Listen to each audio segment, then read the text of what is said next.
All right. So we're going to get started.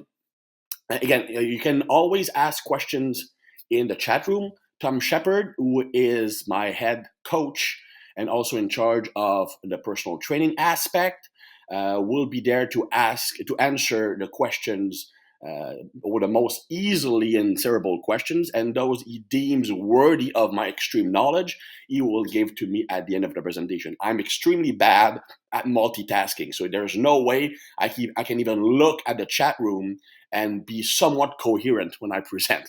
So I have to accept that. Oh, by the way, you will also get the full PDF file of this presentation. That's going to be important because, as you will see, there's a lot of text. It's essentially a book that I'm giving you. And if you just try to read everything, there's just no way you can compute what I'm telling you, okay? So you will have the PDF file sent to you after the presentation, maybe not immediately after, but certainly within a day, okay? So with that being said, let's get started. By the way, I also want to mention it right now. You can get a 30% off my three favorite biotest products, which are MAG10, which I actually helped design many years ago, and super effective, very rapidly absorbed protein that spikes blood amino acid to get a natural anabolic response. Also, lots of good stuff in there. Surge workout fuel needs no presentation, and my favorite protein, muscle metabolic drive. I actually use up to 6 scoops a day, and I don't tell anyone because it will make me sound like someone who's not committed to fitness, but I actually like to use it in a big bowl of cereal in the morning as my breakfast. 2 scoops, some water. So some skim milk and cereal. It's just freaking awesome. All right, with that being said, let's get started. All right, the presentation is about, obviously, the secret of successful cutting phase. Now, I will give you tools, I will give you strategies, and I will obviously explain why they work and how you should use them. But first and foremost, I will talk about, and that's don't run away, okay? Don't run away. I'm gonna talk a lot about the psychological aspect of fat loss, especially what happens before you decide to do your cutting phase, because you need to be in the right frame of mind. You need to have the right expectations to have a successful fat loss, right? Phase. I think that just like in MMA, we often say that the fight is won or lost before the fight even begins, just by looking at how the fighters come in, for example. Well, it's the same thing with a fat loss phase. It often fails. It often fails before it even starts, and we're going to cover that. All right, before we get started, the boring part. And as I mentioned, because I include that in every single one of my presentations. So if you've seen some of my webinars or seminars and I've already seen that part, I'm truly sorry that you have to see it again.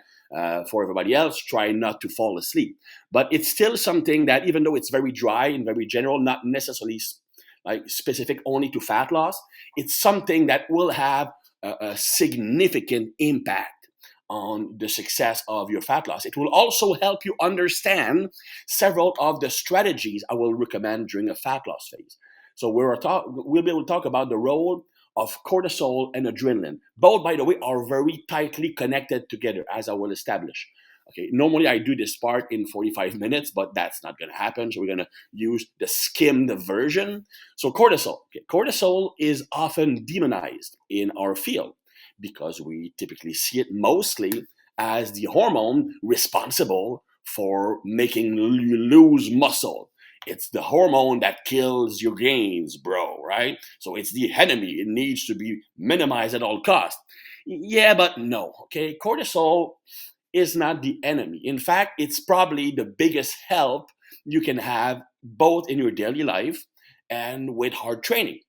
Because cortisol's main function, we say it's a stress hormone, yeah, because it's released when there's stress in your life, but I like to call it the readiness hormone, meaning that its main function is to make sure that your body has all the tools necessary to face any potential danger, right? So, for example, it will increase mental awareness. It will increase focus. It will increase drive. It will increase competitiveness, mostly by increasing adrenaline or epinephrine, which is the same thing, with 2 words for basically the same thing. in theory, if you want to be really anal about this, epinephrine is the human version, and adrenaline, it would be like the chemical version, but it's basically the same thing. So what happens is that uh, cortisol will increase the conversion of noradrenaline to adrenaline. So cortisol spikes, adrenaline will spike. They go together. Okay, that's very important to understand. So again, you need that adrenaline to perform in your workout. So that's a very effective tool. Sadly, in some cases, if cortisol stays elevated for too long, it can also make it harder to go to sleep. For example, if cortisol is elevated at night, then adrenaline is high at night, which makes your brain race, and it's very hard to fall asleep. Okay. Second, it will increase the heart rate. It will increase the contraction strength of your heart. It will increase the contraction strength of the muscles.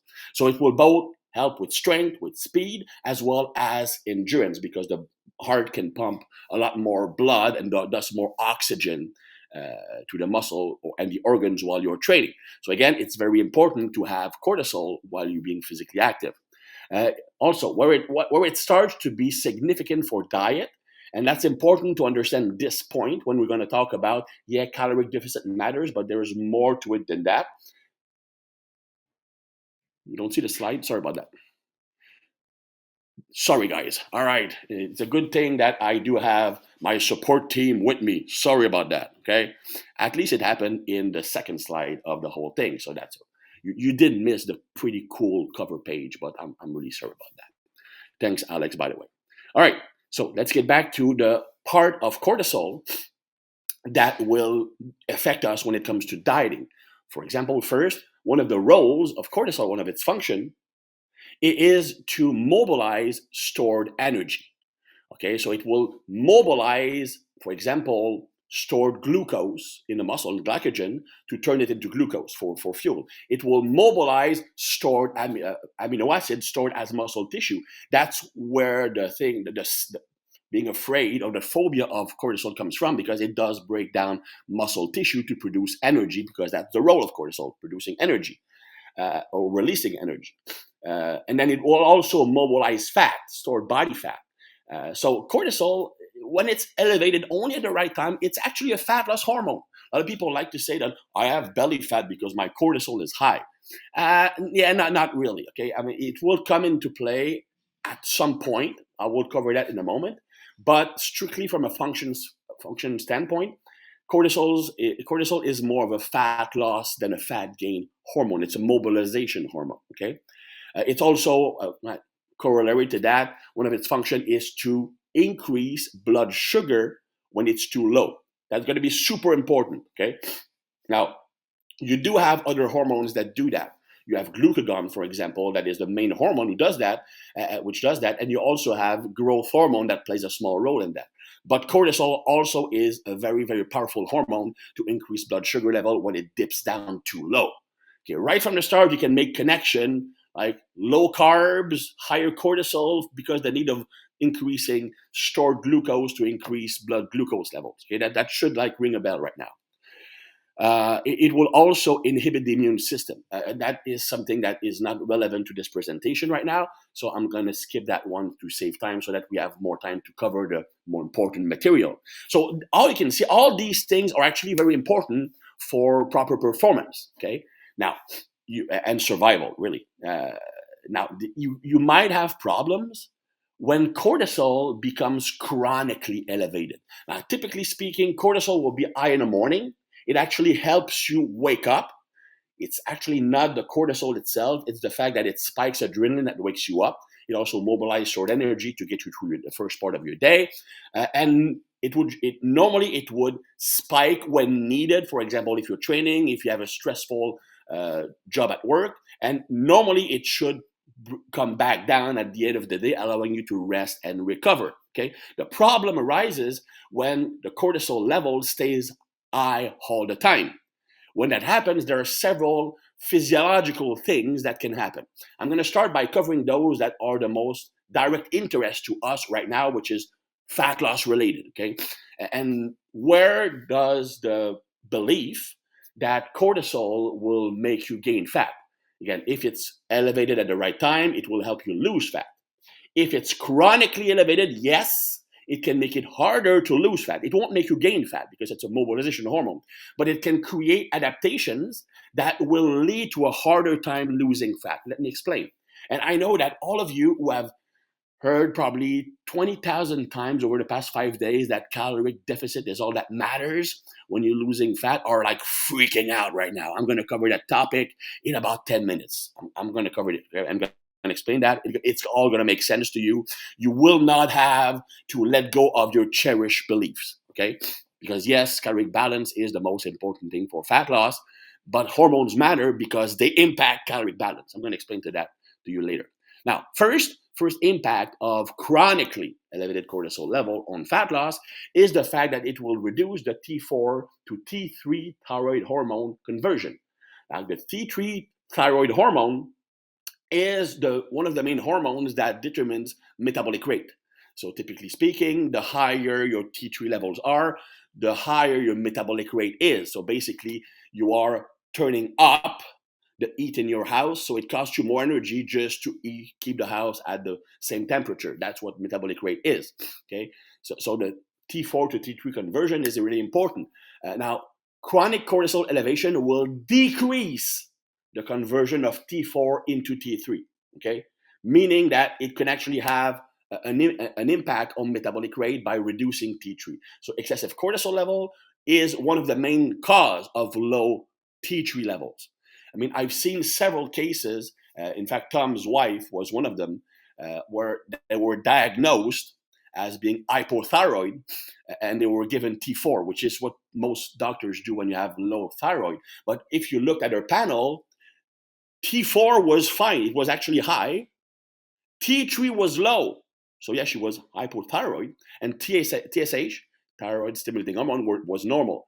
So the problem was not in producing thyroid hormone. It was the conversion of T4 to T3. Proof was that her T4 level were normal. It's a T3 that were low, and they did what? They gave her T4. Well, you're not going to convert that, okay? So the problem was in the conversion, and that was mostly stress related. And my brother-in-law had the same exact issue. People with high stress will have low T3, high T4, for example. And that will decrease metabolic rate. If you decrease metabolic rate, guess what? It affects the calories in versus calories out balance. If metabolic rate goes down, calories out go down. You are expending less calories simply by having a lower metabolic rate. So it changes the formula. It doesn't change the concept. It's still a caloric deficit thing. But low T3 will affect that equation, okay? Second thing, cortisol can impact insulin sensitivity. It does so by chronically elevating blood sugar levels. Cortisol, remember, one of its function is to increase blood sugar level when it's too low. Sadly, you cannot dissociate a hormone from one of its function. You get the whole deal. So if you are Bob the caveman, all right, and you are fighting a tiger and you're stressed out, cortisol will lead to a release of glycogen, which you will be able to use while fighting the tiger or running away from the tiger, right? You are burning that fuel. It's useful after the fight or after you ran away or after you were eaten. Then there's the blood sugar went back down, okay? Because you burned it for fuel. Now, if you are Bob the accountant, so you are working at your desk job, it's tax season, right? You're always stressed out. Your boss comes in and gives you like 100 more clients to do within the day. Whoa, cortisol spikes up like crazy. But Bob is not being physically active. And Bob just had 3 donuts to help him fight the stress subconsciously. So he already has high blood sugar level, but the added cortisol will also increase blood sugar level. Now he has hyperglycemia. What is the body's reaction to hyperglycemia? Spikes insulin so that you can clear that blood glucose from the bloodstream, right? So if you chronically do that, if chronic cortisol is always high, you're always mobilizing stored glycogen, increasing blood sugar level, and you need to compensate by constantly pumping out insulin to bring blood sugar back down. Now, if you are constantly bombarding the receptors by insulin, well, what happens is you become resistant to insulin, and that will lead to insulin resistance. And I'm keeping that for later because I'm going to talk about insulin resistance in a moment. But just keep in mind that, yes, it will affect fat loss, but it will not go against your precious calories in versus calories out theory. Okay, quite the contrary. Also, Cortisol increases water retention. That's for example, I always joke around that. No, I've been married for 16 years, and the reason why I'm able not to do most. Okay, I don't want to do this because I'm not a rag magazine, but it's quite common to have presenters engage in, let's say, out of marriage relationships with the audience because they use their ego of power to seduce women who go to seminars. Me, well, when I present, at the end, I look like I lost 10 pounds of muscle and gained 10 pounds of fat because of the cortisol bringing my muscle glycogen low, so I'm flat, and increasing water retention, which makes me look bloated. Okay, not a good look. Anyway, I don't even look at myself in a mirror after a presentation because I look like crap. So the reason why cortisol increases water retention, and that's true for all stress situation, is that it increases the two hormones responsible for water retention, aldosterone, vasopressin. So when you might be working with a client, and all of a sudden, with no diet change, with no training change, they gain like 3 pounds of seemingly fat. Okay. So now you scratch your head. Should we train more? Should we cut calories more? So you cut calories more, you do more exercise, and it actually becomes worse. That's because what she was gaining was not fat, it was water retention that can actually be stored inside the muscle cell, inside the fat cell. That's a complex topic that is outside the realm of this presentation. But when when you're pinching your fat and it's still there, but it's squishier than normal, it's because the fatty acids were replaced by water inside the fat cells. Then all of a sudden you might feel like you're dropping 5 pounds of fat in a day. We call that the whoosh effect. It's just because you flushed out the water from the fat cells. Anyway, just to get back to the point, that cortisol will increase water retention, making you look fatter. So even though it's not fat loss, it can mess up with your mind, okay? Now, also important, it will increase glutamate production and glutamate receptor sensitivity. Glutamate is a neurotransmitter, okay? And it is what I call the emotional amplifier. Glutamate increases the intensity of your emotions. Okay, first and foremost, it's a neurotransmitter that impacts memorization.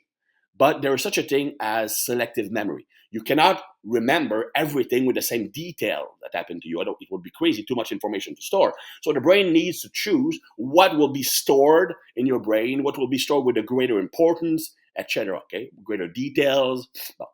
And one of the tool it uses to select which memories are more important is the intensity of the emotions that you're feeling when that thing that you want to store happens to you. More emotion means more importance to your brain. Okay, so glutamate is a memorization hormone because it increases the intensity of emotions, but sadly it comes with the territory, right? You're going to have bigger mood swings. You're going to be more intolerant. Things that should not affect you as much will affect you hugely. So that's why, for example, when you're dieting down, you are at a much greater risk of fighting with your spouse or being deranged or by things that should not bother you.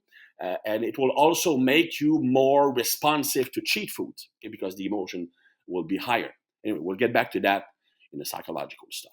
Okay. The other roles of cortisol are more related to training for muscle gain. They are still interesting, but as I mentioned, that whole portion of the presentation typically lasts 45 minutes. So we need to cut some of the beef. As I mentioned, you will have the whole presentation, so that will not be an issue. Okay, so you'll be able to review the material by yourself. I always try to include too much information so that you can benefit both from the presentation and the document. Now, cortisol and adrenaline and dieting. How do they impact dieting? Now, if you've been listening to the cortisol portion and did not fall asleep, then you probably have a decent idea of how cortisol, especially chronically elevated cortisol level, can impact your dieting or your cutting phase. First, okay, the greater the caloric deficit, especially if the carbs are low, the more you will produce cortisol. Because if you are creating a greater deficit, then you need to make up from the lack of energy you're ingesting by energy stored in your body. Okay, so the less food you're eating, the more energy you need to mobilize from your stores. So the more strict or the more restrictive your diet is, the higher your cortisol levels will be. Okay. Second, Again, the lower your carbs are, the more you will release. You will increase cortisol because, well, blood sugar will be low. So during a low carbs diet, chances are that cortisol, yes, it will be higher. In fact, there are some experts in either intermittent fasting or low carbs that actually sees that as a benefit, because cortisol and its adrenaline increase uh, will actually give you more energy, meaning that you do feel more awake, you feel more engaged because of the higher adrenaline, but it can backfire. We'll talk about that later. Now, but keep in mind that if you go on intermittent fasting, I can't believe how much energy I have. That's magical. No, it's not. It's cortisol and adrenaline. That's pretty much it. Okay. Uh, the longer you spend in a caloric deficit, the more cortisol you will produce. Again, that's just basic physiology. That's the same reason, because the more you are in a deficit, for the longer you keep mobilizing, keep mobilizing, keep mobilizing.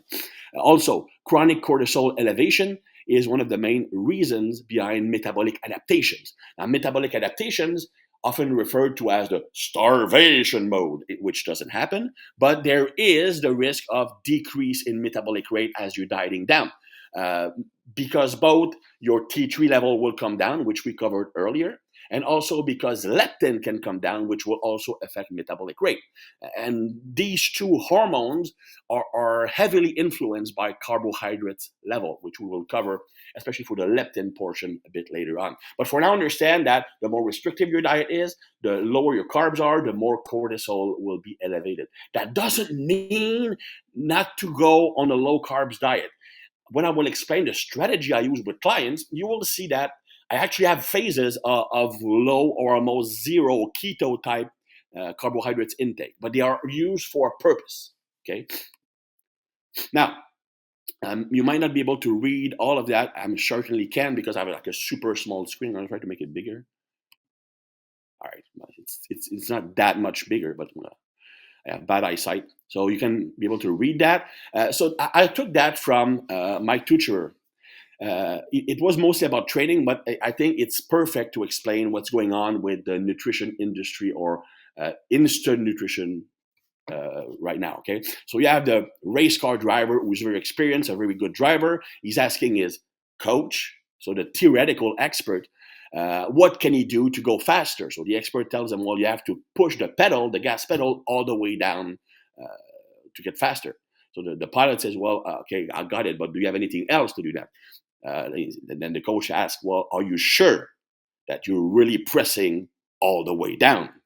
And the pilot answers, well, I've been racing for 10 years. I know what the gas pedal does, and I know how to use it. So the coach says, well, you're going to just be sure, you're going to practice pushing all the way down for a while to see what happens. And then the pilot asks, well, what about other things like when should I brake? The tire? Should I change my tire? Should I make modification to the engine? And the coach answers, well, studies have shown that all of that plays a very insignificant role compared to just pushing the gas pedal all the way down. And the guy says, you're fired. What I mean by that, okay, is that yes, having a caloric deficit is the main thing for for fat loss, and we'll cover that later. But it's not the only factor. Okay, it can work. Well, it will work, especially for people who are average people who just want to lose body weight, lose body fat. But if you are someone who wants to be lean and muscular, everything else can make even a little difference, can make a huge impact on the outcome of your thing. For example, okay, nutrition, the foods you ingest, will have an impact on your brain. Okay, for example, if you have a low carbs diet with moderate to high protein, you will increase dopamine, you will increase adrenaline, you increase GABA, you increase acetylcholine, but you also increase cortisol, you also increase AMPK. So that means that you will have energy, you'll have drive, you'll be focused, you'll be competitive. But the backside is that cortisol will be more elevated than normal, and AMPK will be more elevated than normal, which might make it harder to keep or build muscle. Okay. Also, might change your behavior. Might have a problem sleeping after a while because adrenaline becomes too high. And as we will see, if you have lower carbs, it will decrease serotonin. It will decrease also IGF-1 and mTOR, which are important for muscle growth, and serotonin for relaxation. So some people, not everyone, okay, people who already have low serotonin levels, okay, when they go on a low carbs diet, they will have a problem sleeping very soon, very easily, very early in their diet. Okay, if you don't have low serotonin, then you can sustain that for longer, but it will eventually come. Now, if you have the other end of the spectrum, higher carbs will increase serotonin. It will increase glutamate. It will increase IGF-1. It will increase mTOR. So that's actually positive for muscle growth and relaxation. Carbs that can actually be sedative. It will also decrease, sadly, GABA. It decreases adrenaline. It's sedative. Carbs tend to be sedative. Too much carb will put you to sleep or put you in a state that it's harder to get amped up because adrenaline and cortisol are lower. It can decrease the dopamine and noradrenaline. So basically what I'm telling you is that the content of your diet will have an impact on how you feel. It's not that it impacts directly fat loss. So strictly speaking, yeah, caloric balance is pretty much the only thing that matters for losing fat or gaining fat. But, try losing fat if you feel like crap, if you can't sleep, if you feel aggressive and you just like you can't stand yourself. Okay? That's much harder than if you actually feel good. So that would play a role. Now, I talked earlier about insulin sensitivity, why it's important for fat loss. Okay. Well, okay, first, insulin. It's misunderstood. Insulin will not make you fat. Okay. Insulin can only store nutrients that you ingested. Insulin doesn't create calories. Insulin doesn't create nutrients. It doesn't create fat. Okay. So even if insulin is high at some point of your day and your calories are low, well, you're not going to gain fat because you have nothing to store, right? But then again, that scenario rarely happens because when you are in a deficit, insulin tends to be low on average throughout the day, which is rarely a problem unless you have a medical condition. Okay, now like diabetes or insulin resistance. Now, the problem is that insulin is a storage hormone. Its main function is to take nutrients that were ingested and facilitate their entry into their storage room, in muscle, in the fat cells, in the liver, and in the brain. Okay, so even though they don't store nutrients that you didn't ingest, they do also block its exit. That's why in the muscle growth phase, insulin is actually important because insulin is anti-catabolic. It protects muscle. It prevents the mobilization of amino acid for energy, for example. So the body is really bad at doing two opposite things at once. Okay, so if you put your body in storage mode with insulin, then it's less efficient at mobilizing stored energy, right? Okay, so here's the thing: is where insulin and insulin sensitivity plays a role. So if you are insulin resistant, for example, okay, when you're eating, your cells don't respond well to insulin. So the same amount, so for example, you're eating carbs, blood sugar spikes, you release insulin, but that insulin is not capable because your receptors don't respond enough to get rid of that excess glucose and put it in the muscle cells or in the liver, right? So what the body does is release more insulin, more insulin, more insulin. Now, just like with other hormones, the higher the levels are, the longer it takes to bring it back down. Now, as long as insulin is significantly elevated above baseline, you are less efficient at mobilizing fat. So it's harder to lose fat if you are in a higher insulin state. If you are insulin resistant, what happens is you produce a lot more insulin in response to your meals.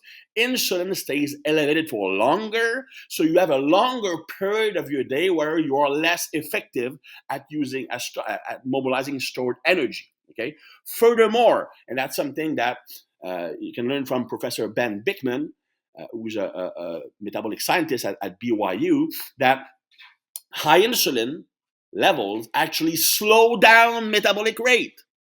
Okay, so again, insulin plays a role in fat gain or the rate of fat loss that is achievable, but it does not go against the calories in versus calories out thing. But by reducing metabolic rate, if insulin is always high, then you might actually slow down your metabolism which will impact the calories out portion of the equation. Okay, so even if you're eating the same amount of food, if insulin is higher than lower, then you might burn like 200 calories less per day. So that counts in the formula, right? You're eating the same amount of food, but your output is less because metabolic rate went down. So that's what I was mentioning here. But in the past, it used to be that it's weird because it went like full circles, right? I remember when I was younger, when I was actually last year, I competed in Olympic weightlifting. So that must be like 1999 or 2000. I remember because I used the anabolic diet by Mauro Di Pasquale to lose enough weight to drop 2 weight classes. So I did research on like the keto diet. People think that it's a new thing, it's a new trend because all the cool people do it on social media. Dude, keto diet, and I'm not even going to talk about the way cavemen ate. I'm talking about like a packaged diet with a book written about it. The first instance of a packaged keto diet was in the 1800s. It was called the Banting diet, which was essentially only eating meat. Okay, as long as, and that's pretty much it. Then it became really popular or somewhat popular in bodybuilding circles in the 50s and 60s with Vince Gironda, who was using the steak and eggs diet to get leaner, right? And having his bodybuilders get leaner. Then you had the trend of cyclical ketogenic diet, anabolic diet by Dr. Mauro Di Pasquale, Bodyopus diet by Dan Duchaine. So basically, it's nothing new. It's nothing new. The fact that it came up, then disappeared, now it's become trendy again. I mean, if it was really superior, it would have stayed. It would be because it started in the 50s in our area, and it just disappeared. Anyway, that's a topic for a different day. Now, here's the okay. I'm going to try to shift my face to someplace else. All right. Okay. Now, the caloric deficit with sufficient protein is the cornerstone of dietary planning. So basically, all that matters is caloric deficit. Uh, so if you take several diets, and like studies have shown that if you have the same amount of protein and the same amount of energy, you will have grossly the same results. Now, there are some limitations with these studies. First, they were done mostly with the average population, which might not respond the same to very hard training individuals. Also, I'm always wary of comparative diet studies because they use what's called the self-report approach. So basically, people are asked, because you cannot have a research assistant with every single participant to the study and watch what they eat and record it. Okay, or nor can you have people only eat like in a room where you can control everything they are eating, okay, unless you do that for only one day. But studies that actually study fat loss for 8, 10, 12 weeks, they rely on self-report of food intake. And studies have been conducted on that, and most of them show dramatic failure or errors in food report. So it's really, really hard to really compare to diet when it's self-reported, because you will have errors that will impact the results. So I'm always worried to look at studies saying, well, this group used a low carbs, this used a high carbs, and they had the same results. Yeah, but maybe not. Okay, that's also might not be applicable to a more hard training population. Now, personally, I'm going to just introduce the why I personally add carbs when I diet. Basically, my approach is I like to start with a low carbs diet, okay, for the first block of dieting, let's say 4 weeks. The reason is mostly to get what's called fat adapted. You become better, more efficient at mobilizing fat for fuel. I think because of our modern lifestyle, modern diet, the people are programmed to be more effective at storing fat, less effective at mobilizing it, and more effective at using glucose for fuel as much as possible. Okay, so what you want is a shift in enzymes level and also transporter level that facilitate the usage of fat for fuel. Okay, so once you do that, then you can gradually increase carbs because your body will be efficient at using fat for fuel. It doesn't necessarily automatically go to carbs. So that's the first thing. But I also use it for other reasons. So, for example, why do I gradually add carbs? So, for example, my last phase of dieting will have more carbs than the first one. Okay, it's a gradual increase in carbs, but the training will actually go along with it. I'm going to explain the system in great details near the end of the presentation. So, one benefit of doing that is that first, during the first 4 weeks of your diet, you won't cause any negative adaptations or metabolic adaptations. Okay, nothing really, really bad can happen in 4 weeks. At least not if you are somewhat smart with your total caloric intake and you're not excessive in the amount of training you do, the amount of restriction you're imposing on yourself. Okay, so in 4 weeks, there's very little damage. There is no real damage you can do to your like metabolic rate, to leptin levels and stuff like that. But the more your diet progresses, the more some of these problems can show up. Maybe leptin can come down, which we will cover later. Maybe T3 can come down, which you already covered. Maybe you start to have more cravings, more cravings because of deprivation or psychological reason. You start to have more issues sleeping because of the high adrenaline. So including carbs, when these problems arise, will help you counter those potential problems as much as possible. It also has a psychological impact in that it will make you feel like you're dieting less hard, even though you might actually be reducing your calories. The fact that you have more carbs every phase gives the illusion that your diet is easier. So psychologically, it's a big boost, okay? So again, one reason that I use it is to prevent leptin reduction. A brief explanation, because we could talk about leptin for like 10 hours. Leptin is a hormone produced by the fat cells. Its role is essentially to tell the brain that you are well fed. So if you have enough fat stored in your fat cells, your body is happy, secretes leptin, telling your brain, you know what, I have enough energy stored, I'm good. You can maintain your metabolic rate, you can maintain normal hunger, I don't need more food, I'm good. Okay. Now, as the fat cells get smaller, so you're emptying out the fatty acids, less leptin is produced. When you have less leptin making it to the brain, you give the signal to your brain that, you know what, something's happening. I need to dip into my reserve, so I'm not eating enough or I'm spending too much energy. So if leptin drops down low enough, that's when you're going to start to have cravings, because your body uses cravings as a strategy to force you to eat more and increase your caloric intake. It will also maybe have a negative impact on your metabolic rate. So one of the problems when people diet for a long period of time and lose a lot of fat, at one point they stop losing fat because leptin dropped too much, and it has a negative impact on many factors. Now, a study that I mentioned, that I listed in the bottom, carbohydrates actually play a big role in the drop in leptin level. So the more you drop carbs, you're going to have more of a quicker drop in leptin than if you drop fat. So if you maintain carbohydrates, leptin drops at a much slower rate.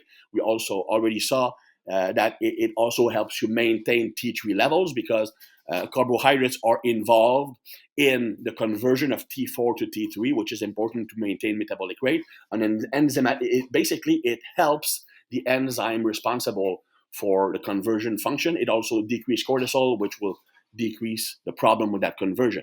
So right from the start, gradually adding carbs will allow you to prevent that excessive drop in leptin and excessive drop in T3 levels, which are two factors that will really slow down your progression after the first 5 weeks of diet, for example. It will help you sleep better. I mentioned that as you're dieting, especially with a severe caloric restriction, your adrenaline will be higher. Adrenaline being higher makes it a lot harder to go to sleep.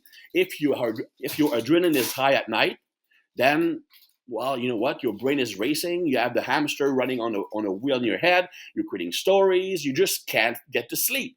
Okay, especially if serotonin went down because of the caloric restriction and carb restriction. So carbs are sedative. By increasing carbohydrates intake at specific times, for example, after training, it helps you relax and recover from training.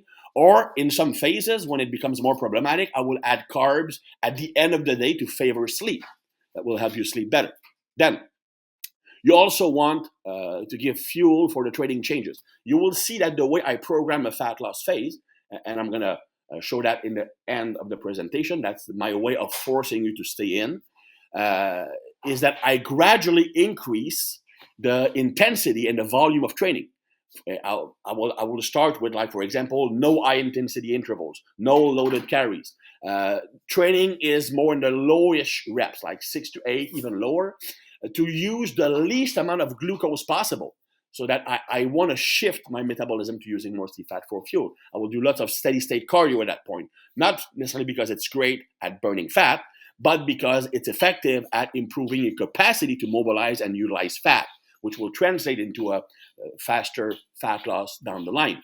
Then, as we work our way up through the phases, we will add stuff like intervals. We will add stuff like strongman stuff. We'll add stuff like sprints. We will increase the lifting volume. We will use higher density of training. All of that requires more carbohydrates. So the carbs we're eating allow you to tolerate the increase in training demands. Okay, Luke Leaman called that from least mode to beast mode.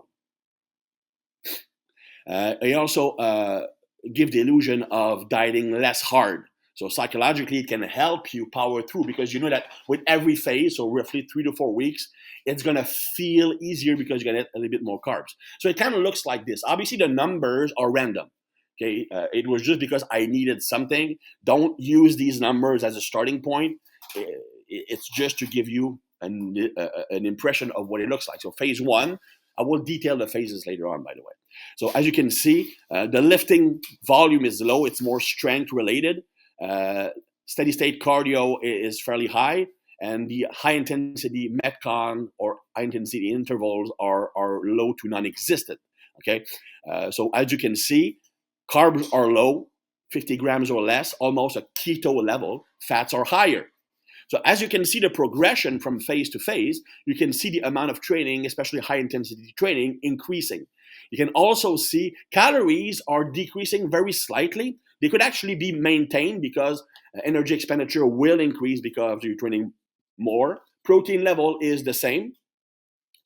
Fats will gradually get lower. Carbs will gradually get higher. So you can maintain pretty much the same caloric balance, but carbs go from like 50 to as much as 250 with some people. So that gives you the illusion that you're not dieting as hard, and it will keep you fuller when normally you will get super fat and play big trick on your mind. Now, things you need to know before you start your diet phase. Super important. That's the undervalued part of fat loss. Okay, because a lot of people fail because they are not in the right frame of mind when they're dieting down, and they don't expect the roadblocks I'm going to be mentioning. If you expect the roadblocks, you know they're coming. When they happen to you, it's not a shock. It doesn't perturb you that much. It will not kill your motivation because you knew they were coming. You were prepared for it. You know why they're there. Okay, so the first one is what I call the fat and flat stage. I actually did a recent Instagram video on that. So basically, you will look worse before you look better. So you start your dieting phase. You've been doing dieting for 3-4 weeks. You feel smaller in your clothes. You don't get the same muscle pump. You look at yourself in the mirror. You don't look as full. It looks like you lost muscle. People might even ask you, are you still training? That happened to me the first time I dieting down. It was a real mind, you know the word, right? So that can be hard.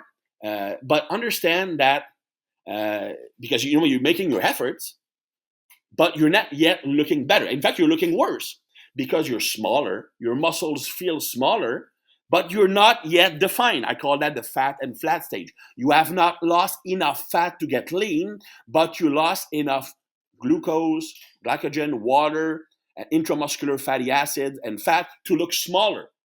So now I'm losing muscle because, well, I can't be losing fat. I look just as fat as I did before. Okay. Now you are in the process of winning. Okay, that's a necessary stage that most people come in.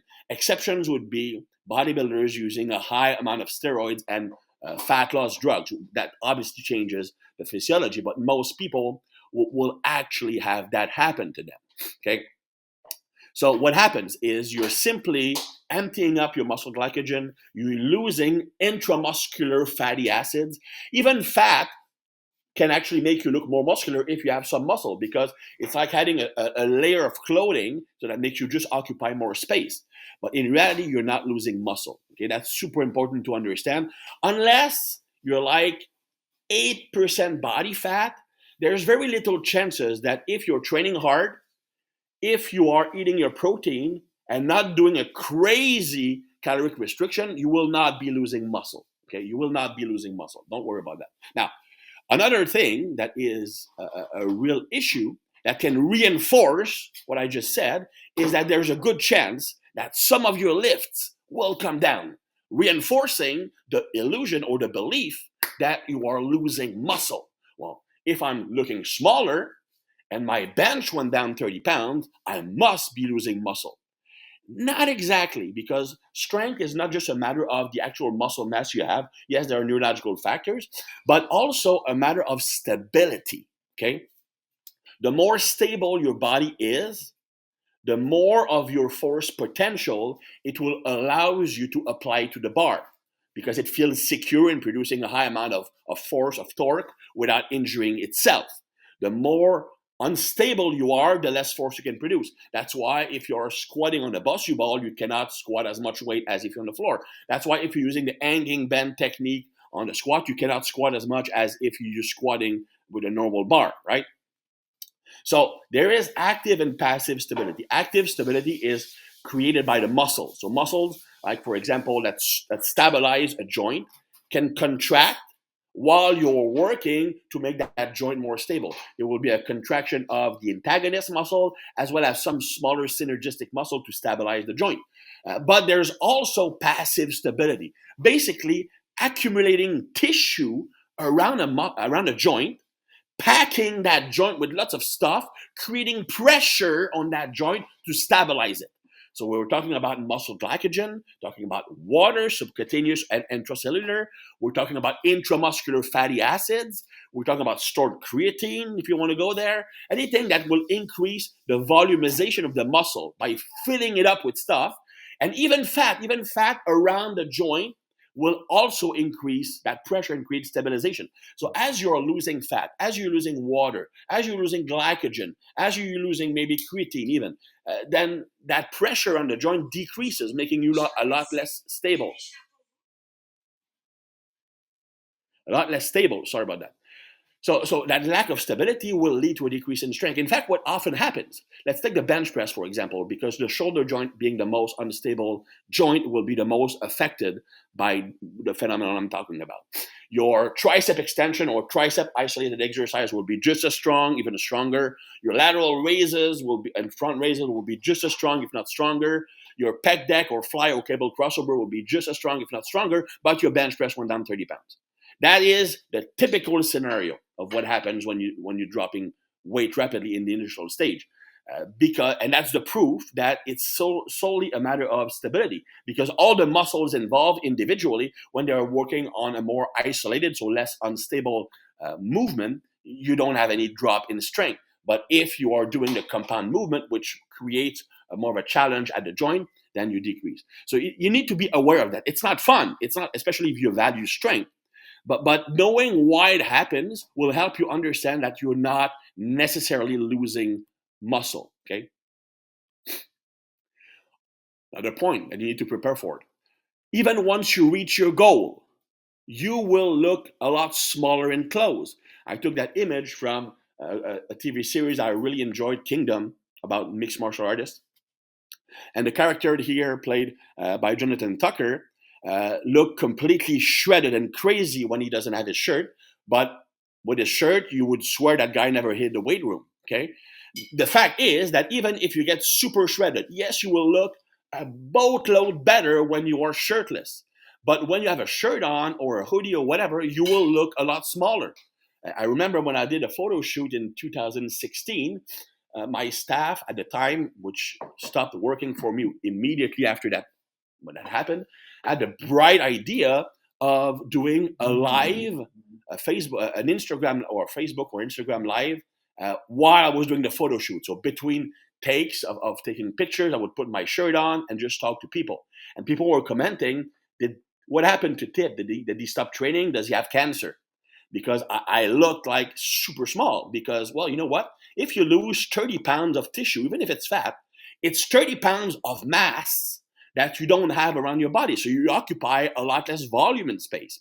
You will be smaller. I mean, you cannot take out 30, 40, 60 pounds of mass to your body and look the same size unless you're an IFBB pro with delts this big, right? So you need to be aware of that, because that can also play with your mind. You will always have you always have more weight to lose to get the way you want. At least if you don't have any experience with fat loss before. I'm going to tell you a story. Years ago, when I was actually started out in coaching, this young bodybuilder who eventually became my training partner. You can actually see him in the article on T Nation called "The Truth About Bulking." I actually have before and after pictures of him. Anyway, so he came to me saying that, I've been training hard for a few years. I want to do a bodybuilding show. The guy was like 5'9", 220. And the type of physique that you see a lot in gyms, like the guy is muscular, the guy is big, the guy is strong, but there's a layer of fat, like he has a rubber suit around his body. You can see the shape, and he doesn't look fat, but he just doesn't look defined. So he told me, well, I think I'm going to be like a heavyweight or in the top of the light heavy class, which would basically mean 200-pound ripped. Okay. So I told him, dude, okay, I'm going to train you, but there's no way it'll be 200. You will be around 176. And he couldn't believe it. So I told him, okay, don't weigh yourself during the whole prep because it will completely mess with your mind. Anyway, come contest day, he is absolutely shredded out of his mind. He won overall, easily beating bigger guys. And he weighed exactly 177 pounds. I was off 1 pound, but still pretty darn good. Okay, the point is that he had a lot of more weight to lose. People grossly overestimate how much muscle they have, and they grossly underestimate how much fat they need to lose. And yeah, that's a problem, because if you think you only have 10 pounds to lose to be ripped or to have the physique you want, then you lose 10 pounds, you don't even look better. Then what happens? Then you get demotivated and screw this, I lost muscle, I'm never dieting again. Okay? So here's an example. Picture on the left, I was actually a true 9.2%. I mean, you have veins on the abs, you have separation everywhere, like 8-pack. And Ricardo here is, we can see it, it's 9.9%. And you can see very, very, very lean. You can see the brachialis, abdominal definition. That's a true 9.9%. So when you ask anybody who trains, for some reason, they are all 10% body fat. Well, that's what 10% body fat looks like if you are muscular. Evidently, if you carry less muscle, you don't look as defined because there's nothing to define. But that's just to give you an idea of why people grossly underestimate how much fat they are. Because most people who think they are 10% are likely to be 15, if not 17, 18%. Okay? And that a lot of that is because, for example, you have no real example. You go on social media and people say, I'm 10%. So you look at it, okay, I look pretty much like that. I must be 10% too. You even have coaches, when they are measuring with the calipers, who pinch thin on purpose to make the client happy so they will stick with them, or to prove to them that the program is working. I don't feel like I'm progressing, coach. I don't know. Look at the test. This month, you gain 3.5 kilos of muscle and you lost 2.5% body fat, which is not, I wouldn't say impossible, but that would be extreme, right? But the person doesn't look any different because the coach is measuring thin. Okay. Even those who measure very effectively, caliper measurement will always be around 3% lower than real body fat, because it doesn't measure intramuscular fat, doesn't measure intravisceral fat, doesn't measure other internal fat deposit. Okay. And why that matters? Because these fats will also be used when you're dieting down. So even though they don't affect the way you look, because you are potentially using them for fuel, then you might lose 5 pounds of internal fat without looking any better. See what I mean? So you always have more weight to lose than you think you do. Also, because for every pound of fat you will lose between 1/4 and 1/2 pound of something else. Could be water, could be glycogen, intramuscular fat, you name it. Okay. So that is important not to be discouraged when you don't look the way you want when you lost the 10 pounds you thought you needed to lose. And that will, so you need, if you're aware of that in advance, it won't mess up with your mind as much. Okay, that's a popular one. I don't want to cover it too much, but still, uh, it's super popular to mention. Okay, you should not focus on motivation. You should focus on discipline. Uh, that sounds really good, okay, and that might work somewhat with training and maybe nutrition in some people. Okay, there are some people, probably those who are promoting it, for whom that naturally works because that's their personality. I'm going to cover which personality can rely on discipline, which one can rely on resilience, which one can rely on motivation to be effective in your fat loss. But if you take someone who's naturally disorganized, someone who needs variation, someone who that discipline just won't work. It will stick for 2 weeks. It's just not something that is built into them, right? Also, discipline is all fine and well when things are easy, like the first 2-3 weeks of dieting. But once the big cravings start, once you have the drop in energy, discipline becomes harder and harder and harder to be the main driver. Okay. Now, so if we look at the characteristic of individuals who can rely on discipline to reach their goal, they are highly structured by nature. So they love following a plan. They love designing a plan. They enjoy building and following the plan almost as much as the results themselves. They are pragmatic. They don't make decisions based on emotion or mental state. They are great at following plans. As I mentioned, they don't like to ad lib. They prefer routine over variation. They tend to be over analytical. Okay, those people, yeah, discipline for them is the way to go because that's their nature. It's not mine, but that's their nature. So those who claim that discipline is the key are either using that because it sounds cool, that like they understand how the brain works, how human work, but it's not everyone's brain that work that way. Some people can rely on resilience. Okay, people who are capable of suffering and doing anything to reach their goal. In fact, these people thrive when things are hard and actually lose motivation when things are easy. Okay, very competitive by nature. We're talking about individuals who are extremely goal driven. They need to win at all costs all the time. For example, they will turn a game of Monopoly with their 5-year-old nephew into World War III. Okay, or is it World War IV now? I don't know. Anyway, they are on-off personalities. They are black and white personalities. It's all or nothing. They are, genetically speaking, tend to have a slow COMT enzyme, meaning that once released, their adrenaline and dopamine levels stay high for a long time because the enzyme that breaks down adrenaline, that breaks down dopamine, is very slow to do its job. So as long as adrenaline is high, you actually can handle pretty much anything. You don't feel the need to eat. I mean, you are in fight or flight mode, right? Not rest and recover mode. So these people are capable of enduring a lot, and they are workaholics. So these people will actually thrive on a resilience-based approach. So the shorter approach, harder approach. Now, some people can rely on motivation or desire. Okay, that would be my case. So, for example, the characteristic of these people, their personality changes when doing something they like versus something they dislike. People who can rely on discipline will always be the same. They are their pragmatic, objective self. They are not up and down at all. People who can be resilient are also always themselves. They are the typical elephant in a porcelain store. They will not change their behavior at all, good or bad. But people who will rely on desire needs to be positively excited, motivated about the goal they want to achieve. And oftentimes that goal is related to being respected, admired, and loved by others. Okay, they procrastinate when they are not really interested or their excitation is not high enough. That's me. I mean, I can only be strict with my diet when I'm excited about getting freaking lean, either because I don't want to look foolish for a photo shoot, because I need to impress people on a vacation, whatever. Okay, but otherwise, throughout most of the year, I just cannot stick to a very strict diet.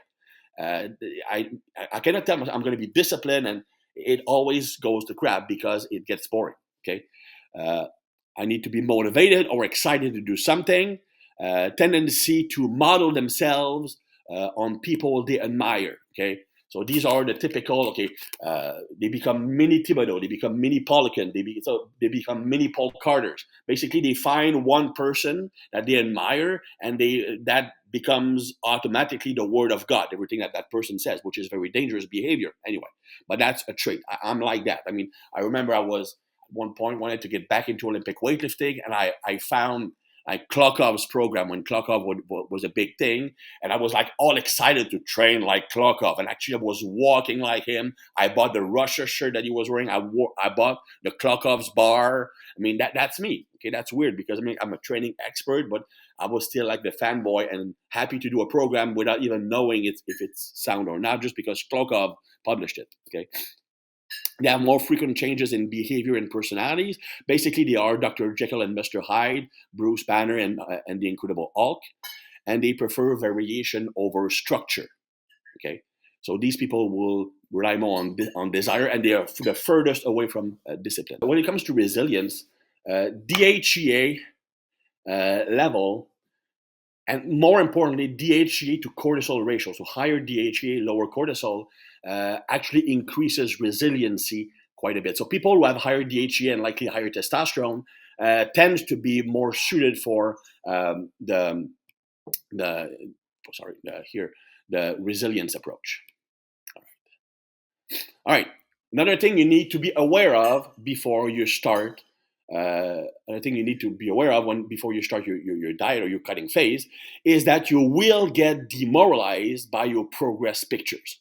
That's entirely normal. Okay, nobody looks good in pictures unless they're taken with the proper lighting, the angle, because unless you have the lighting at the right angle, which actually enhances the three-dimensional look, the separation, whatnot, you will look a lot flatter. Like you look like your muscles are not popping out. So everybody, you just take like a bathroom picture, everyone looks worse than they actually do, which is even worse when you are not yet in super lean condition. The leaner you are, the less of a difference between how good you look and how you look on pictures will be, okay? But if you are like at a true 12, 11% body fat, so you do look good when you're just training in a gym, seeing yourself in three-dimensional, either on a video, whatever, or you see yourself in pictures and picture will look like crap, okay? So that's something you need to be aware of because, for example, if you hire a coach and he's asking for progress pics, then you look at the pics and you say, dude, I didn't know I looked like that. I mean, I look so good at the gym. Yeah, you know what? You actually do look good. The pictures, they don't lie, but they take out completely the three-dimensional look. They take out like the shadow enhancing the muscle separation. So everybody looks worse in progress pics. Okay, so don't worry about, especially if you have a flash. There's nothing worse than a head-on picture with a flash. You will look completely washed out. But it also can mess up with your mind. So if your coach asks for the progress pic, don't be worried that you look worse than you thought you did. Okay. At some point, you will become more easily impacted by a stressful situation and will have a harder time to sleep. I talked about both serotonin and glutamate earlier. Glutamate increases and glutamate sensitivity increases when cortisol is chronically elevated, which will happen when you're dieting down, right? And that will increases the intensity of your emotions, especially negative emotions. So you will be a lot more prone to taking things personally, taking things as a critique, and that will be can create more stressful situation. When you fail, you take it really hard, you take it personal, and so on and so forth. And because serotonin would also go down, especially if your carbs are low, then sleep will be negatively affected, especially starting around week 6 or 7, something like that, okay? So these are important, again, to understand that they might happen and you need to be prepared for that. You will need to make dietary adjustment or training adjustment along the way. Okay, what you do at the beginning, your body will eventually adapt to. Okay, I was. It's funny because just before I got onto this slide, I was talking to my friend Paul Carter, that most of you will know. Now, Paul just started. He's on a fat loss phase, and he's not progressing at the rate he was expecting, considering the efforts he was making. And I will come back to the situation later, because what I told him to do or recommended will be more variation, but we will talk about that later. But basically, even something that might have worked before, or something that worked at the beginning of your diet, might not keep working because the body adapts. Okay, there are both metabolic adaptation, there are adaptations to training. So the same thing might lead to less improvement. Even, for example, let's say that you take 10,000 steps a day, right? From week 1 to 4, it can really help you lose fat, for example. Okay, can Coach tell us the story of the time he lost 30 pounds in 6 weeks? Actually, it was 5 weeks. And what happened afterward? Nothing really happened afterward, but I'll talk about that later if I can remember. Anyway, so where was I? So measure of food. Yeah, so you're taking 10,000 steps a day. At the first 4 weeks, it really does help you with body composition. Eventually, it can stop working for 2 reasons. First, as you're losing weight or losing fat during your diet, your body weighs less. If it weighs less, the same amount of walking or just physical activity uses less calories. That might not be huge, but it can count. So you need to compensate for that by either increasing physical activity or reducing food intake.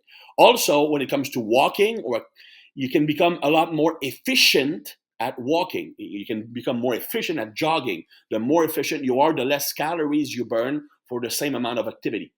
So, for example, Paul was telling me that I'm doing the same amount of steps I was doing, and it's not working anymore. Well, it's because he became so efficient at the locomotion, like always taking 10,000 steps, even when he was not dieting, that you're burning very, very little calories because it's a super efficient motion. So you either need to increase the number, but then again, that will take more time, or change what you're doing to use a less efficient approach.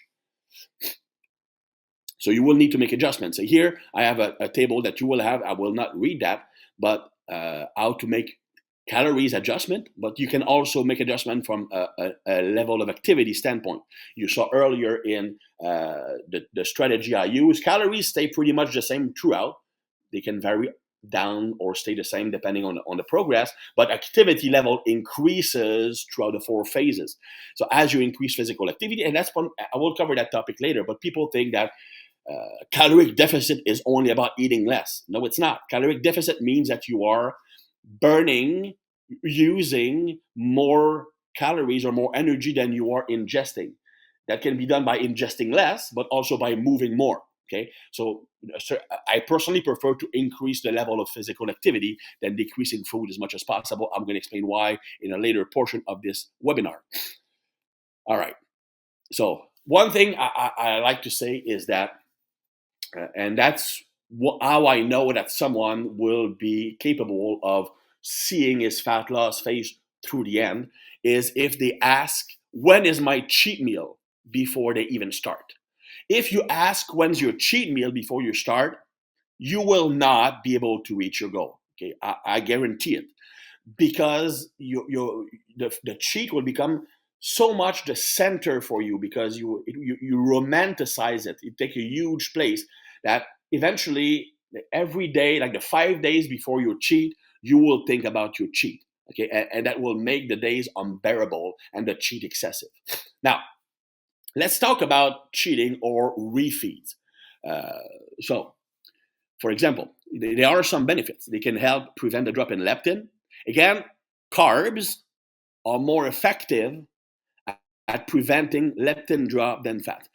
One strategy I recommend, whether it's refeeds, which is clean food that is already likely in your diet, but in greater amounts, or cheat, which is using foods outside of your normal diet that would be seen by most as junk food. Okay, even though there's no real, anyway, you get what I'm saying. Okay, so that's the difference between refeed and cheat. And I will always prioritize carbohydrates over fats, because during refeeds or cheat, carbohydrates are more effective. They will prevent the leptin drop more easily. They will prevent, or they will increase the conversion of T4 to T3 more effectively than fat. They will fill up muscle glycogen more than fat. They will give you energy for hard training more than fat.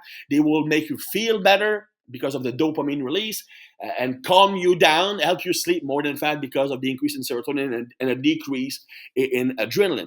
So I always favor increasing carbohydrates, either in refeeds or cheat. All right. So the benefits of that would be potentially slowing down the decrease in leptin. Although one cheat day or refeed day is not enough to bring leptin back up, you would need a few weeks to bring it back to normal levels, okay? But it can certainly stop its downward progression. It can help you replenish muscle glycogen, which for the next 2 or 3 days will increase the quality of your workouts. It will also allow you to see what your physique actually will look like once you reach your goal, because most of the time you'll be flatter than usual, so you look less muscular because the muscles appear smaller. Then you refeed to see what you look up, what you look like when the muscles get fuller again. It can increase T3 by increasing the conversion output, helping with the conversion of T4 to T3, both by reducing cortisol and directly by affecting the enzyme responsible for that conversion.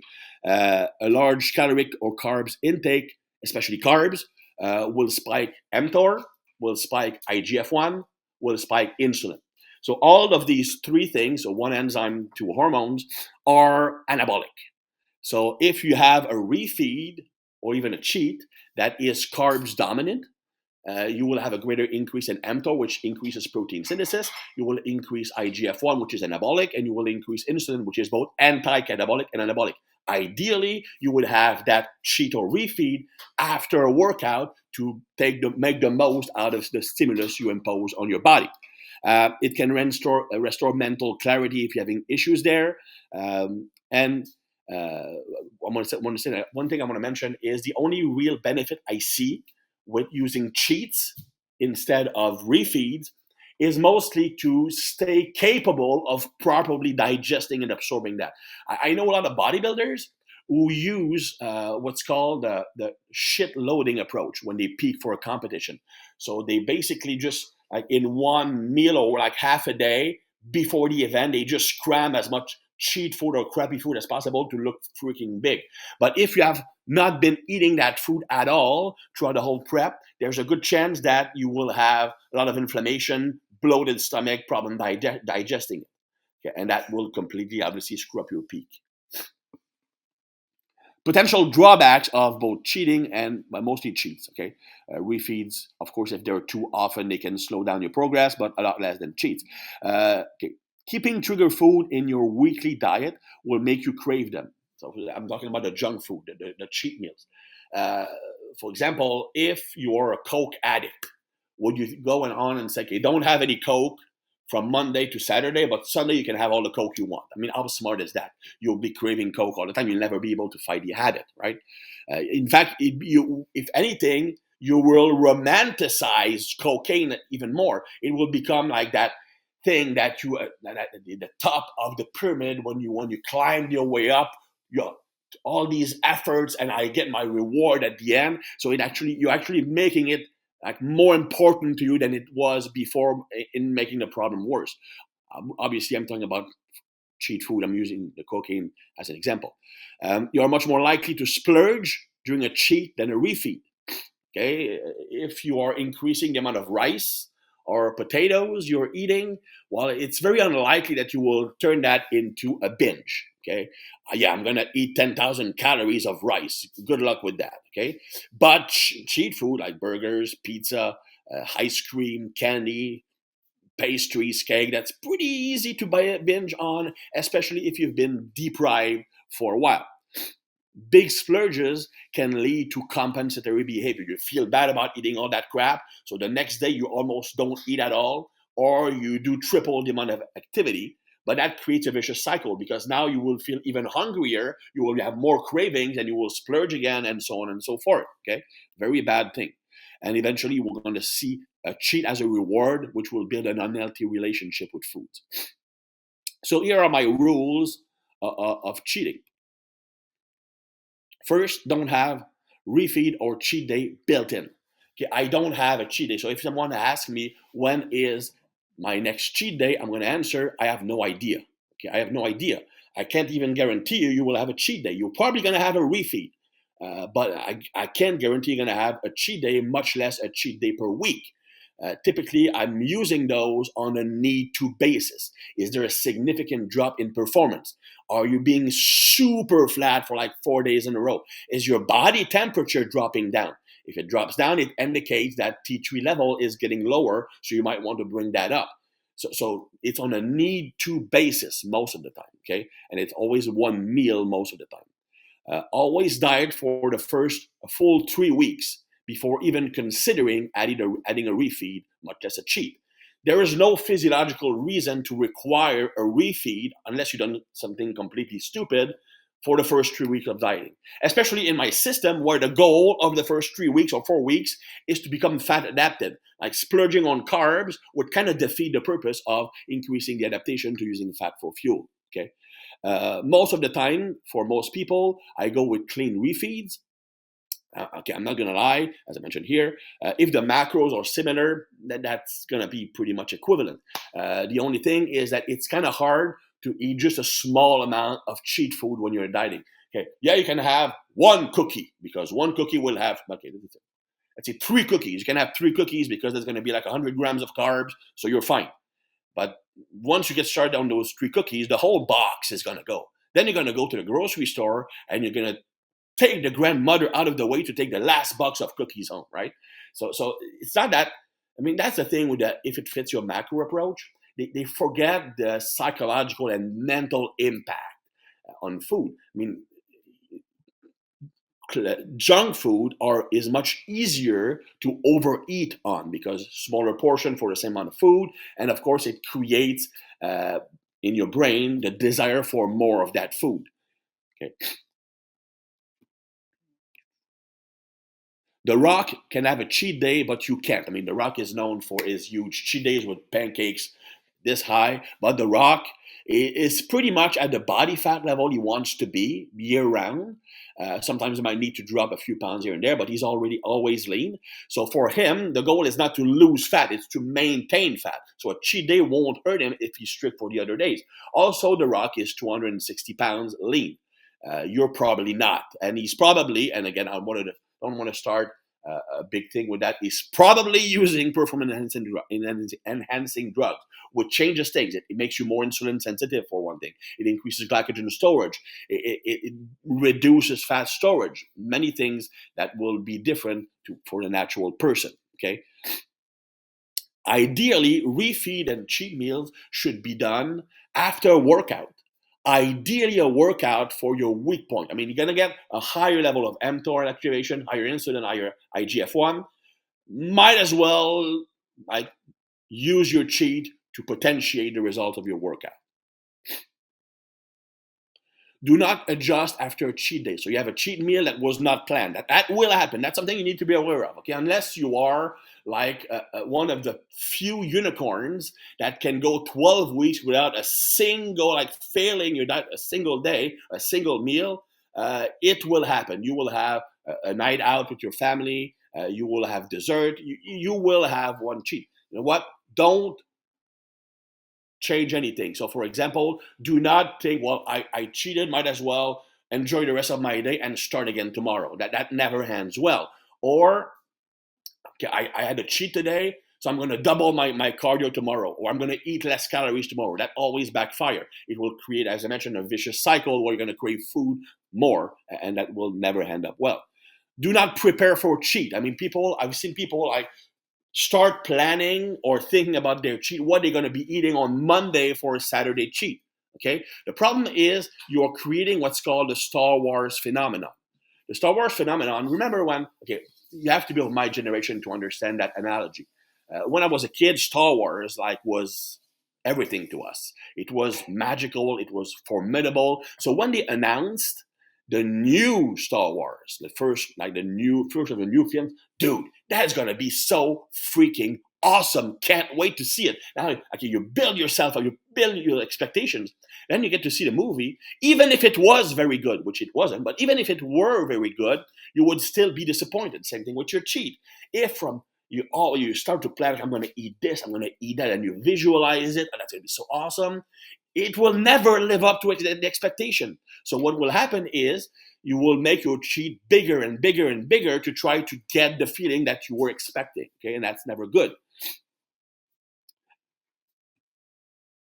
In an ideal world, do not cheat alone, and that actually indicate of someone with eating disorders. I remember when I was bodybuilding and had what I would consider a eating disorder, like binging out. I just couldn't. I wasn't able to make myself throw up, so I did lots of physical activity afterwards. I remember my wife. She wasn't my wife at the time, but she actually like took a plane to come. I was in the U.S. at the time. She flew to come and see me in St. Louis, and I told her, you know what? It's my cheat day today. And say, yeah, so, well, I would like you to wait on the balcony until I'm finished eating. And it was like freezing outside. Okay, crazy. But that's an eating disorder. I mean, you should not cheat alone because it will lead, ideally, because if you're alone, you're much more likely to binge out than just have a pleasant or acceptable cheat if you are with other people. Do not watch TV or your laptop when cheating. The reason is several folds. First, having an external stimulus that you pay attention to, you won't feel the satiety signals. So you will overeat more than you actually want to eat because you don't feel the fullness signals. Second, you're going to have three sources of pleasure. You have the food, you have what you're watching that you like, and you have the blue light emitted by the screen. So you get like an atomic bomb of dopamine response in your brain, but your brain associates that with the food. So it becomes a lot more addictive. It's going to be a lot harder to avoid it because now there's such a huge pleasure sensation attached to that you will crave it more and more and more. So ideally, cheat without watching anything. Cheat as late as possible. It's harder to turn a cheat meal into a cheat day if you're eating it as your last meal of the day, because there's just not enough time. Whereas if your cheat is on the first meal of the day, then it will turn more often than not into a cheat day. Cheat meal might not do too much harm, but a cheat day might. All right. Whew, as I mentioned, it was going to be longer. I mean, technically, we're only halfway through. Hopefully, you stick with me. Otherwise, you can always watch the replay. Anyway, some factors that will affect the possible safe fat loss. We often talked about losing between 1.5 pounds and 2 pounds per week. In reality, the figure I use now is 1% of your body weight per week. So if you're 200 pounds, that would be around 2 pounds per week, which is safe. If you're 300, that would be 3 pounds, and so on and so forth, right? Now, other things will affect the rate of safe fat loss. Previous dietary habits. So, for example, if you've been eating everything in sight, okay, just crazy caloric surplus on junk food, well, you will actually be able to drop a lot of fat without severe caloric restriction. Just by reducing calories a little bit, or relative versus absolute caloric deficit, and eating better, you will drop weight. So in that case, it's perfectly safe to lose a bit more than 1% because you will not be challenging metabolic adaptation because you were eating a lot more. As people who are chronic dieters, people who are always on some form of caloric restriction, and the most food they eat is maintenance level, them, it's much harder to lose fat because their body has adapted to a lower food intake. If I'm eating food, eventually you can kind of stop gaining fat at one point because your body becomes adapted to that level. But the moment you can drop weight very, very fast. So previous dieting experience, and that's also one thing that kind of sucks with the diet research, is that you don't know what people involved in the research were eating calories wise before they get into the experiment. So if you have a subject who was binge eating and eating 5,000 calories a day, and one who was eating 1,500 calories a day, you put them on a 2,000 calories diet, they will have completely different results. See what I mean? Sex. Everything else being in proportion. Men lose fat more easily than women. That's from a survival reproductive standpoint. Body size, the bigger you are, the more calories you burn, because first you have more mass to move around, so that requires more fuel to propel your body. More muscle mass by itself also burns more calories. So, for example, and that's not a lot, right? 1 pound of muscle will increase metabolic rate by around 25 calories per day, which is not a lot. But if you are 20 pounds of muscle more than another person, that still accounts to almost 500 calories difference between both individuals. Okay, amount of fat, fatter individuals can lose fat more easily. If you have like 30% body fat, your body doesn't feel threatened by losing a lot of fat because it has plenty in reserve. So I've seen people who are like 400 lose 100 pounds in something like 5 or 6 months. That's an amazing rate, but for them it's possible. If you are at a true 10% body fat, it will take a heck of a long time to get down to 7.5, for example. And obviously, sleep and stress level will impact how much you lose. All right, fat loss. Are you still awake? You're not dying? Is Tom entertaining you? Anyway, so fat loss training tools. I'm going to go briefly on this one. Walking. Walking is obviously not seductive, but I really like it as both a way to decrease cortisol, also a very cost-effective way of increasing calories output without increasing stress on your body. I personally, remember the formula I mentioned, and I'm going to come back to this topic later on. A caloric deficit is not a caloric deficit, meaning that not all calories deficit are not equivalent. Okay, a caloric deficit is simply using more calories than you are eating. Okay, that can be done by eating less or by moving more. People always think of the caloric restriction part, they don't think about the activity thing. Okay, so I prefer personally doing a higher level of physical activity to create a deficit. The reason is that food is anabolic. Okay, food is anabolic, not just because it provides the nutrients to build muscle, but because of the hormonal and enzymatic changes that happens when you put food in your mouth. Especially if carbs and proteins are involved, you will increase IGF-1, increasing insulin, increasing mTOR, which are all anabolic. So if your goal is not just to drop fat, but build muscle or maintain muscle, that's a good thing, especially if it's done around training, not all the time, right? So the more food I can put in my mouth while dieting down, the more likely I am to maintain my muscle or maybe even increase it. The less food I'm eating, the harder it is to maintain my muscle mass, right? So if I want to keep eating a bit more food, I'm going to have to move more. Now people think I'm going to train more, I'm going to lift more volume. The problem is that more volume will jack up your cortisol and create muscle damage that you might not be able to repair. That is actually the main reason why people lose muscle when they're dieting down. They are so afraid of losing their muscle that they do too much training volume, which end up leading to the muscle loss because of the excessive muscle damage and too much cortisol. So really, I mean, you can increase steady state cardio, that's fine. But again, even intervals are highly cortisol producing. So walking is probably the best way to increase level of activity without increasing cortisol or muscle damage. Low intensity steady state cardio, I used to hate it.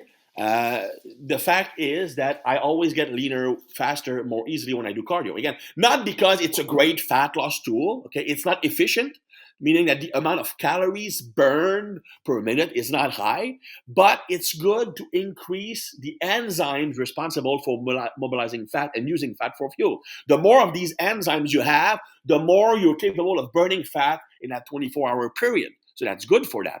Also, I like it as a preparation for intervals. People are all in on intervals being the best way to lose fat. Here's the thing. Intervals are extremely stressful in the body. And the less conditioned you are, the more stressful they are. If you are in tremendous cardiovascular shape, then the high intensity interval are much, much less stressful than if you have poor cardiovascular function, okay? And that's one thing. So you have someone who's not cardiovascularly fit and you throw high intensity intervals 3 times a week.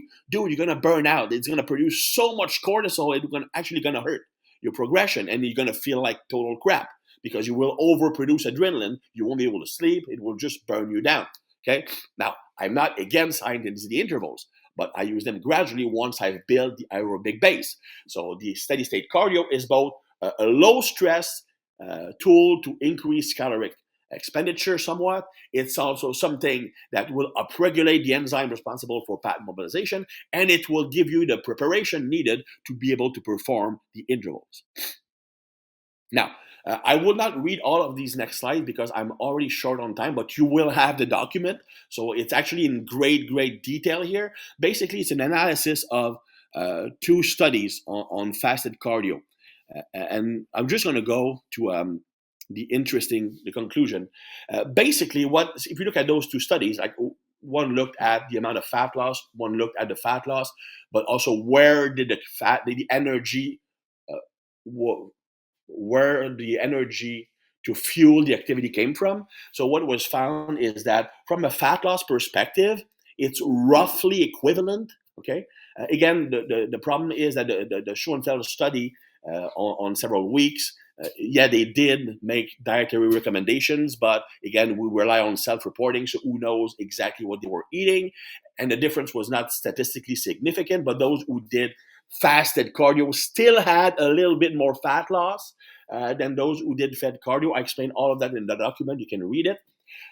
But it was not statistically significant. They also lost some muscle, but they were not lifting. Actually, they lost lean mass, which can fat-free mass, which can be water, glycogen, fat, can be other things, right? But they were not lifting. In the other study, which only looked at fuel use during the activity, fasted cardio versus fed cardio, the fasted cardio did use a bit more fat for fuel. It was actually statistically significant, but the amount was so small, like a difference of 5 grams over an hour, or 6 grams over an hour, that to actually lose 1 more pound fasted than fed would have required something like a year of 5 hours a day, 5 hours a week or something like that. So basically my conclusion is that fasted or fed cardio are fairly similar. Okay, if you want to do fasted cardio, do it. If you don't, that's fine. Okay, one thing I would mention though is that the fasted cardio had faster and more important changes in the fat mobilization and fat usage enzymes. So if you want to upregulate those enzymes, for example, in the first phase of the diet, when the goal is to increase those enzymes as much as possible to become a good fat burning machine for the rest of the diet, then in the first phase of my approach, the fasted cardio would be a bit superior. Another benefit is that, and that was mentioned by Brian Cron, is that starting your day with the fasted cardio actually sets your mind up to have a good fat loss day, meaning that it makes you more likely to be to have the behavior that will reinforce other fat loss strategies like following your diet, training properly, etc. So it just puts your brain in the right spot. All right, long carries. Long carries are my favorite fat loss tool. Okay, one problem with walking, and I mentioned that earlier, is that you become efficient at it very quickly. So if you take 10,000 steps a day, eventually it becomes very, very low energy expenditure because you become so good at it, and it's locomotion. The human body is built to be able to walk for a whole day because that's what we used to do. So you're still burning energy, but at a much lower pace, much lower rate once you become extremely efficient by having those 10,000 steps every single day. Okay, what I like with with long carries is first it changes the motor pattern slightly. Okay, that's been heavily studied for the military, for example, when they do rocking walk, it does change movement pattern. So either a weight vest, a backpack, carrying a sandbag, it changes the movement pattern. So now you took the walking, which you became really efficient at, and you make it less efficient because you're changing the mechanics. So it makes walking effective again. Okay. Also, obviously, because you're adding weight, you have more weight to try to move forward with each step, and that can require more fuel, so more calories. Like a study was done on rocking with a backpack or without a backpack, and that backpack burned around 250 more calories per hour for someone my size than just regular walking, which is not insignificant at all.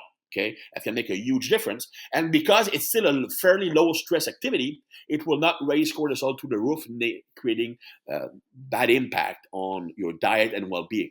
So that's my first go-to when I start a diet. I always start with just regular walking. I make sure I'm increasing my steps. But the first thing I will add is those long carries. So I just turn the walks I'm taking, to loaded walks. High intensity intervals, very effective. Okay, very efficient. It's more efficient than effective, meaning that it does use a lot of fuel on a short period of time. But it's weird because people always accuse steady state cardio of jacking up cortisol because they look at studies on endurance athlete having low testosterone and a higher cortisol level. There's a big difference between doing 30, 45 minutes of steady state cardio at something like twice your resting heart rate and doing what endurance athletes do, like 10,000 meters, 10 kilometers, 20 kilometers at something like 140 beats per minute or something like that.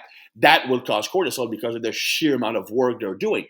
But what we're doing as bodybuilders, not as bodybuilders, but body builders or improvers, body composition people, it's normally like between 30 and 45 minutes at a fairly low intensity, so it will not increase cortisol much. But high intensity intervals will be a cortisol bomb and a big adrenaline bomb, at least if you do it properly.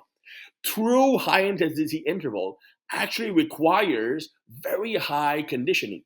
The less conditioned you are, the more stress they produce, the more adrenaline will be increased, the more cortisol will be increased. Okay, and that's why I like to be fit cardiovascularly before adding the high intensity intervals.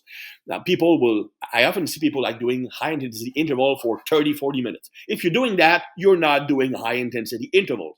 You're doing steady state cardio with some part that is a bit higher, some are lower. Okay, you don't reach the level of intensity that would qualify as HIIT. True HIIT actually feels like you are drowning and on fire at the same time. Okay, that's the level of intensity we're talking about. The high intensity period is all out. Okay, so that's hard work. That's why I rarely recommend going higher than 6 to 8 intervals. If you can or want to do more than that, you're probably not pushing yourself hard enough, or you are a world-class athlete. Okay, or have great conditioning. So if you look at the way I'm using high intensity intervals, I like to gradually add it, understanding that it is a high stress method. So the first phase, there would be no high intensity interval. Understand why. You might not be cardiovascularly fit enough at that point, first. Second, the first block, I'm using it to become more efficient at mobilizing fat for fuel. As little as possible do I want to rely on glycogen for fuel. The intense portion of the high intensity interval will rely on glycogen for fuel. So at the end of the day, that's the same caloric output, that's fine. But for the first block, what I want is become better at using fat for fuel. I don't want to keep practicing mobilizing glucose or as little as possible to get the positive adaptation as much as possible. Second phase, I'm more cardiovascularly fit because I've been doing steady state cardio 3 to 5 times a week already. So I'm decent condition for 4 weeks. So I will add 1, maybe 2 high intensity interval sessions. Probably going to start with 1, and maybe the last week I'm going to be doing 2. 15 seconds on, so hard, 45 seconds slow. Okay, 6 to 8 intervals. You can actually start lower than that. In phase 3, I might use something like the Sprint 8 protocol, like 30 seconds all out, then something like 60, 90 seconds rest for 8 sets, for example, once or twice per week. Or I can just use a 30-30 interval or something, or 15-30 interval, something like that. Then phase 4, I would go to a 30-30 interval for 6 to 8, 2 or 3 times a week. So I'm gradually increasing it as I get more fit and also adding more carbs in my diet. So at first, I program my body to become good at burning fat. Then I can increase carbohydrates without affecting fat mobilization. I believe in variation in methods to get more results. That's one thing that Paul and I were talking about when we were talking earlier today, is that he's doing, because he told me, I'm having a hard time cutting this time because I'm doing exactly the same thing as I did for my LISS cut. I mean, I'm the same number of steps, same training volume, exact same diet, but I'm just not losing fat. And that's the thing. I said, well, okay, so you're doing 10,000 steps, and that's what you were doing before. Were you still doing your 10,000 steps uh, before going on a diet? Say, yeah, I was always getting at least 10,000. So now, okay, now you're so well adapted to walking, you're so efficient that you probably are burning like 300 calories less than you were. So the goal is to make you less efficient. So you can either use long loaded carries to change the movement pattern. You can include stuff like long sled drag, long farmer's walk, sprints. I told him sprints specifically because I know we like sprinting, throws, jumps, whatever. Okay, but the more different things you ask your body to do, the less efficient it becomes at any one of those. The more calories you're going to be burning. So I like to use a wide range of tools. Even, for example, when I do my loaded carries, sometimes I will put the sandbag on my back. Sometimes I carry deserter style. Sometimes I put my vest on. Something I'm doing. Farmer's carry with my trap bar or like dumbbells. It changed. Can even do power walking with dumbbells if you want, okay? But changes the pattern so that you never become super efficient. All right, quick topics. I'll ask Chris this one, but I will say this: LISS won't cause any lactate accumulation. That's true.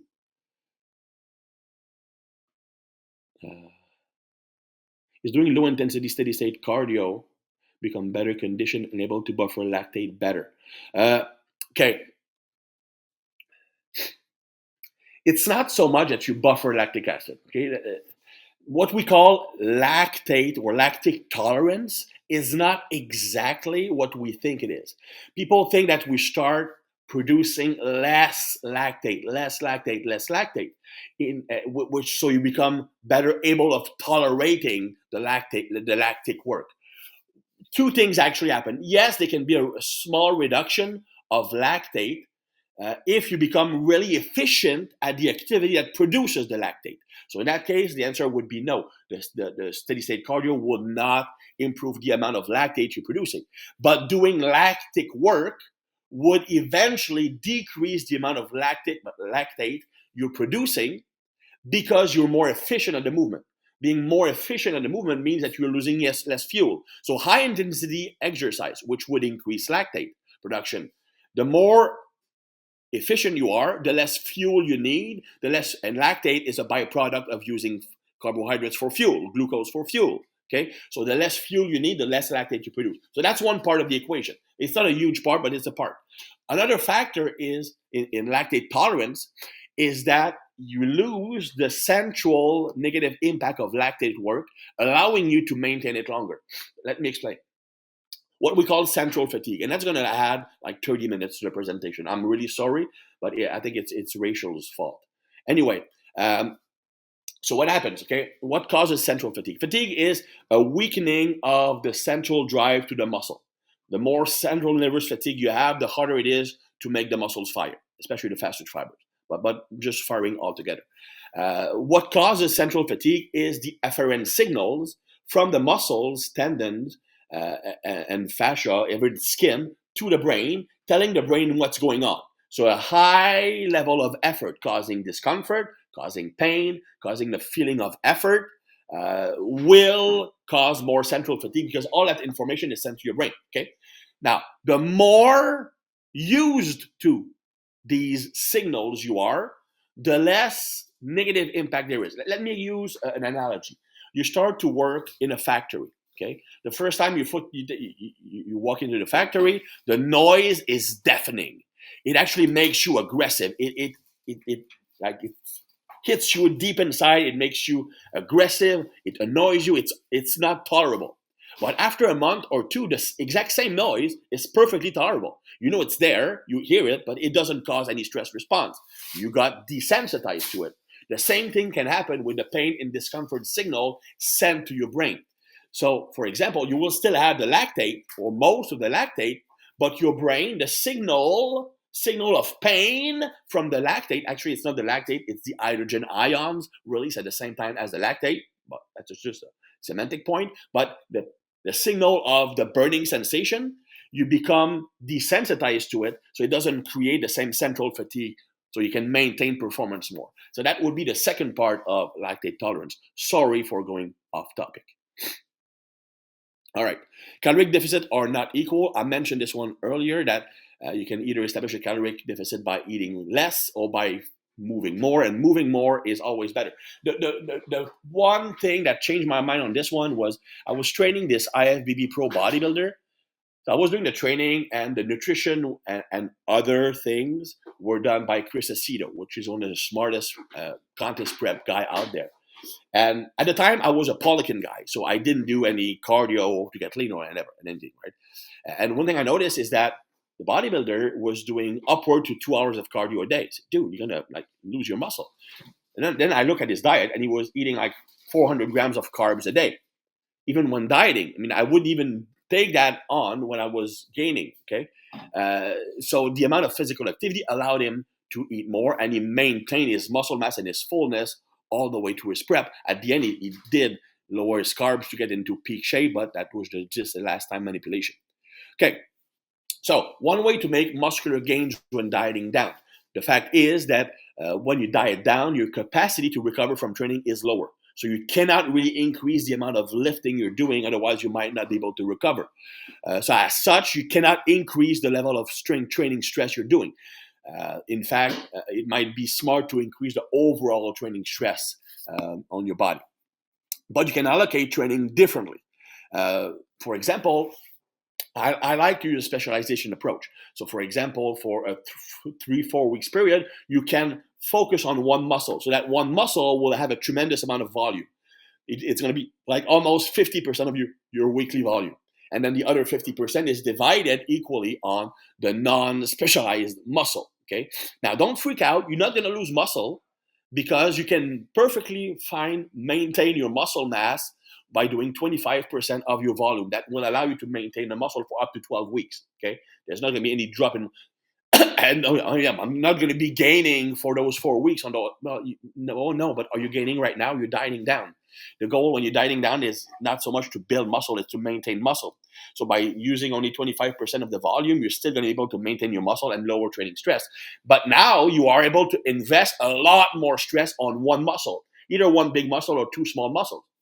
Now, the dramatic increase in training stress for that muscle will kind of force the body to adapt, but because the overall stress, because you didn't increase overall volume for everything else, will make it possible, physiologically speaking, to positively adapt to that. So you can actually keep gaining on one or two muscle while the rest is at maintenance. So you can actually rotate that. It's a strategy I use with competitive bodybuilders. For example, for 3 weeks, we would focus on these two muscles, then we would switch to these two muscles, then these two muscles, and it would actually keep gaining throughout the prep. So that's one strategy you might want to use or consider using. So a week could look like this. For example, Monday, Wednesday, Friday would be for your specialized muscle or muscles, and Tuesday and Saturday would be the rest of your muscles. So the overall volume for the rest of the muscles would be around 25% of what you normally do for that muscle.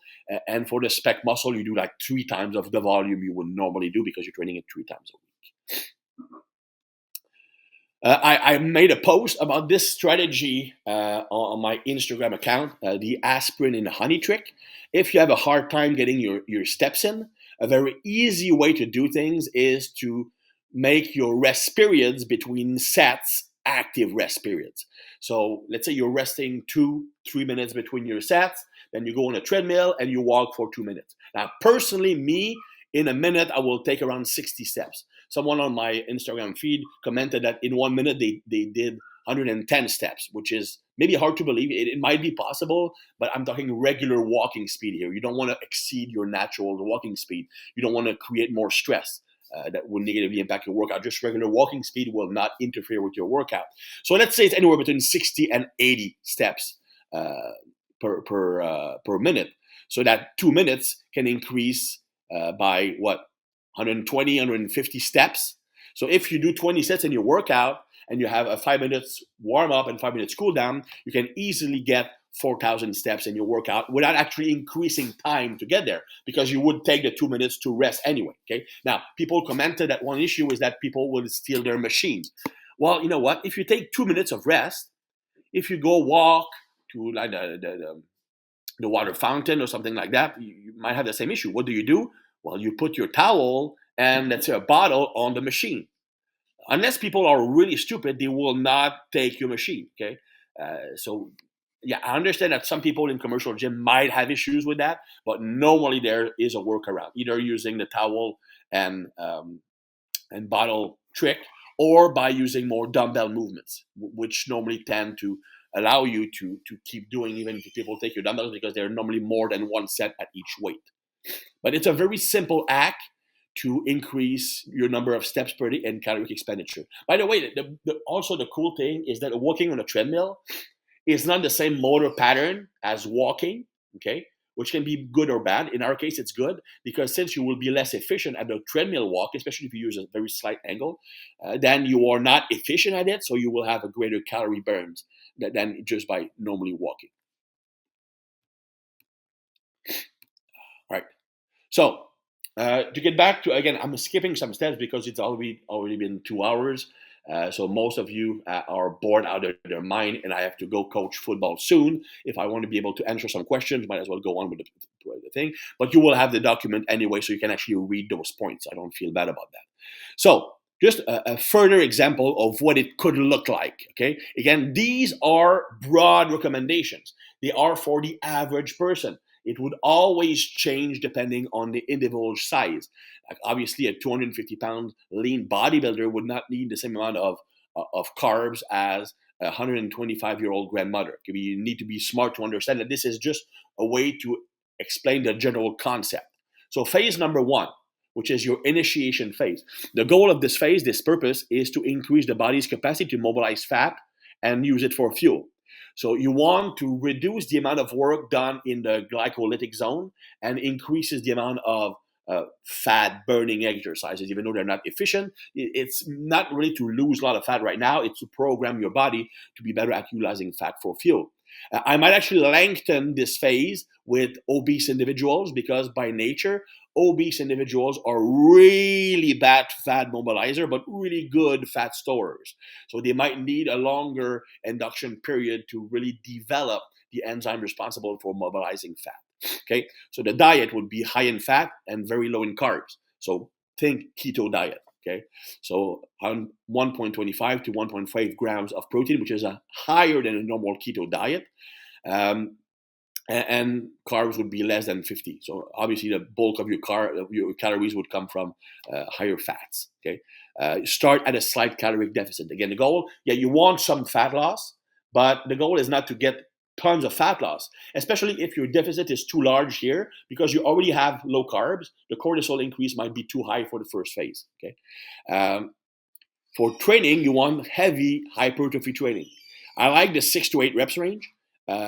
Because if it lasts less than 30 seconds, well, the glycolytic pathway is not used that much. It's still used, but it's half ATP CP, so phosphagen, and half glycolysis. So you're still reducing the amount of glycolysis going on. So, okay, keep rest interval fairly long, again, to avoid using fat for using carbohydrates for fuel, and also because it will actually make your sets more effective, especially if you're lifting heavy weights.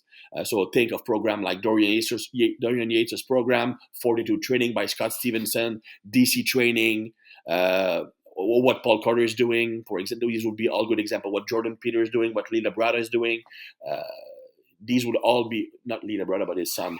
Anyway, these would all be good programs to use. Steady state cardio would be 20, 30 minutes at a heart rate of around 1 to 120. I like, let's say between 1.75 to 2 times your resting heart rate. Okay, 3 to 5 times a week. The leaner you are, the less of that you need. The more fat you are, the more sessions you should have. Not because you want to burn more fat, but because if you have more fat, you're probably less efficient at mobilizing fat. So you want more stimulus that will increase the enzyme responsible for fat loss. In that phase, I would actually recommend, or at least tell you to consider using fasted cardio, just for the enzymatic adaptations. Maximal sustainable phase, so the phase number 2, 3 to 4 weeks. In this phase, we continue developing the capacity to mobilize fat for fuel, but we introduce some higher intensity work. So intervals, for example, and we increase training volume a bit. So to allow you to do that, which will because that increases energy expenditure, we will increase carbohydrates a little bit. So we use a targeted carbohydrates approach. So you consume between 75 to 150 grams of carbs, depending on body size, of course, around your work, mostly around your workout. I personally like Surge workout fuel, pre-workout, and then would have solid carbs after the workout. Would be my best case scenario. The rest of your meals are low carbs. Protein is still around 1.25 to 1.5, and fat is reduced to allow you for the increase in carbohydrates. There's a good chance that you might not even need to reduce calories at that point because you are moving more, you're training more. So you might keep the same calories, but just increase carbs and decrease fat. We have a combination of heavy hypertrophy, so sets in the 6 to 8 range, and you can start to use 8 to 12 reps on smaller movements, for example. So big basic in a 6 to 8, more isolated work for 8 to 12. I like the upper lower split, or push quads and pull hams, or the push pull leg split in that phase. The steady state cardio is at 20 to 30 minutes at a heart rate, again, same thing as earlier. We don't see it here, but I would introduce high intensity intervals at once a week in here. So I would have, you can see that the steady state cardio is a lower, so we don't do it 5 times, it's 3 to 4. The other day would become a high intensity interval day, 15 seconds on, 45 seconds off, for example. Phase number 3. So we consume carbs at set times, because at that point you might start having problem with sleep. So we will have carbs around the workout to reduce the stress on the workout and potentiate muscle growth. And we will have carbs in the evening to bring cortisol and adrenaline down, helping you sleep better. Also psychologically, that's where people crave carbs the most when they're on a diet. So having carbs in the evening can help you avoid those late night binges. Okay. We can use a combination of heavy hypertrophy and 6 to 8, 6 to 12. I like the upper lower split here. I don't know why we don't see the whole slide, but here we would have as many as 2 high intensity interval sessions, and a low intensity steady state cardio would go down to 2 or 3 times per week. So again, we're increasing the intensity here. In the document we'll actually have the high intensity interval recommendation here. Beast mode phase. Okay, this phase is not always done. Okay, that I use only that for competitors. If you're going to compete in a physique competition, or if you have a photo shoot. Okay, this phase does everything wrong. This phase does everything you should not do if you want to lose fat. Okay, this phase will lead to negative metabolic adaptations. This phase will make you feel like total crap. This phase is something that will require you a strategy to fix those problems at the end. Okay, so it's only done for those who need the little extra leanness it will provide, and understand that, to win that competition, I might need to do that. Okay, but I do not use that for regular people who just wants to get beach ready. Okay, I would rather with them take them like a 2 weeks diet break, then do another repeat of phase number 3 to get where they want to be. But for the competitor, they need to be ready sooner. Okay, so this phase is very low carbs, low fat, high protein.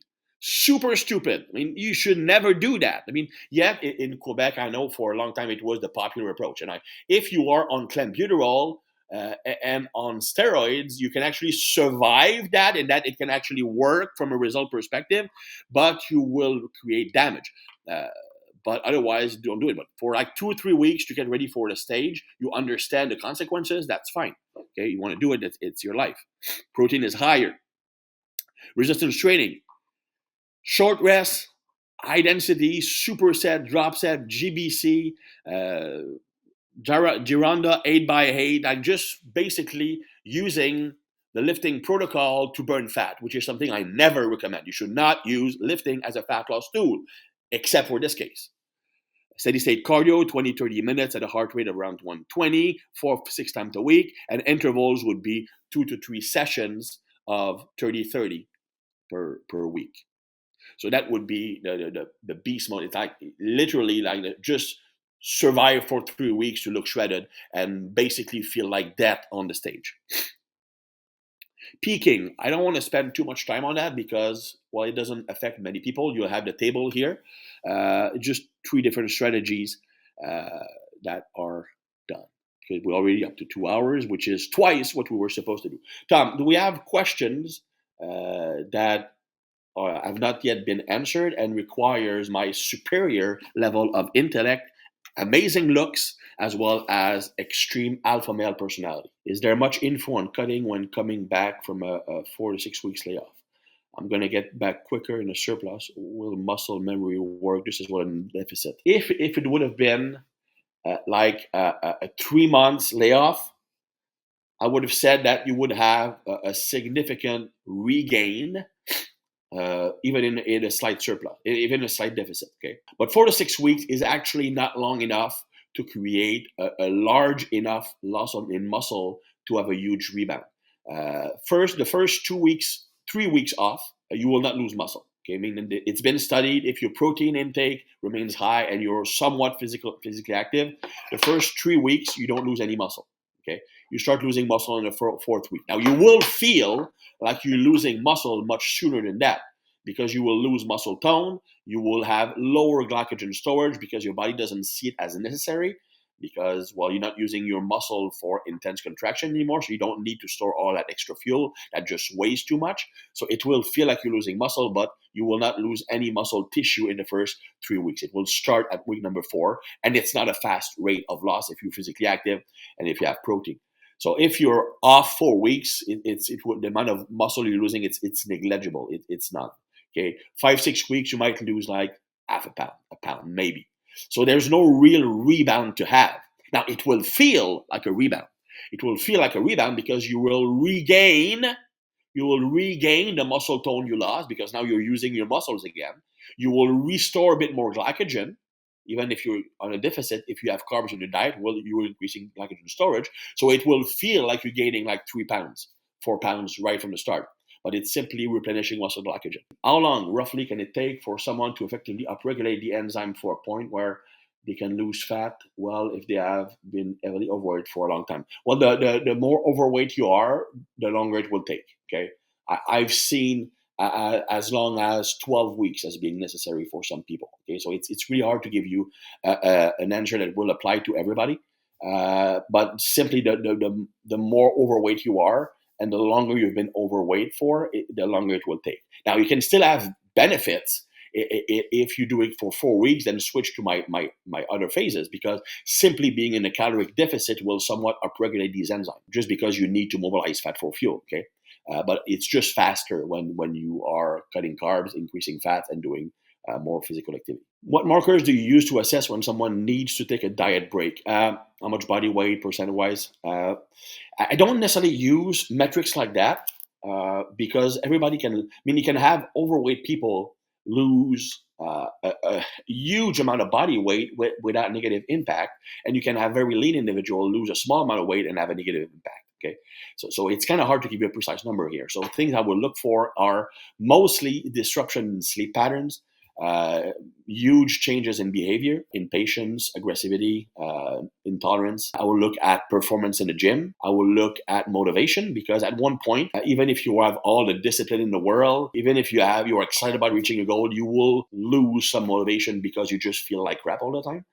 And I will also look at body temperature. So if body temperature becomes too low, if you lose like 1.5 degrees Celsius drop in temperature, it indicates a drop in metabolic rate of 5 to 10%. So you can, at first, you would have a refeed to see if it's fixed. If it doesn't fix it, then you might consider a diet break. But more importantly, I typically use a preset duration. I don't feel that anyone should diet for longer than 12 weeks. Normally, I shoot for 8 to 10. People who compete, it's going to be 12 to 15 to 16, depending on, but that's competing, right?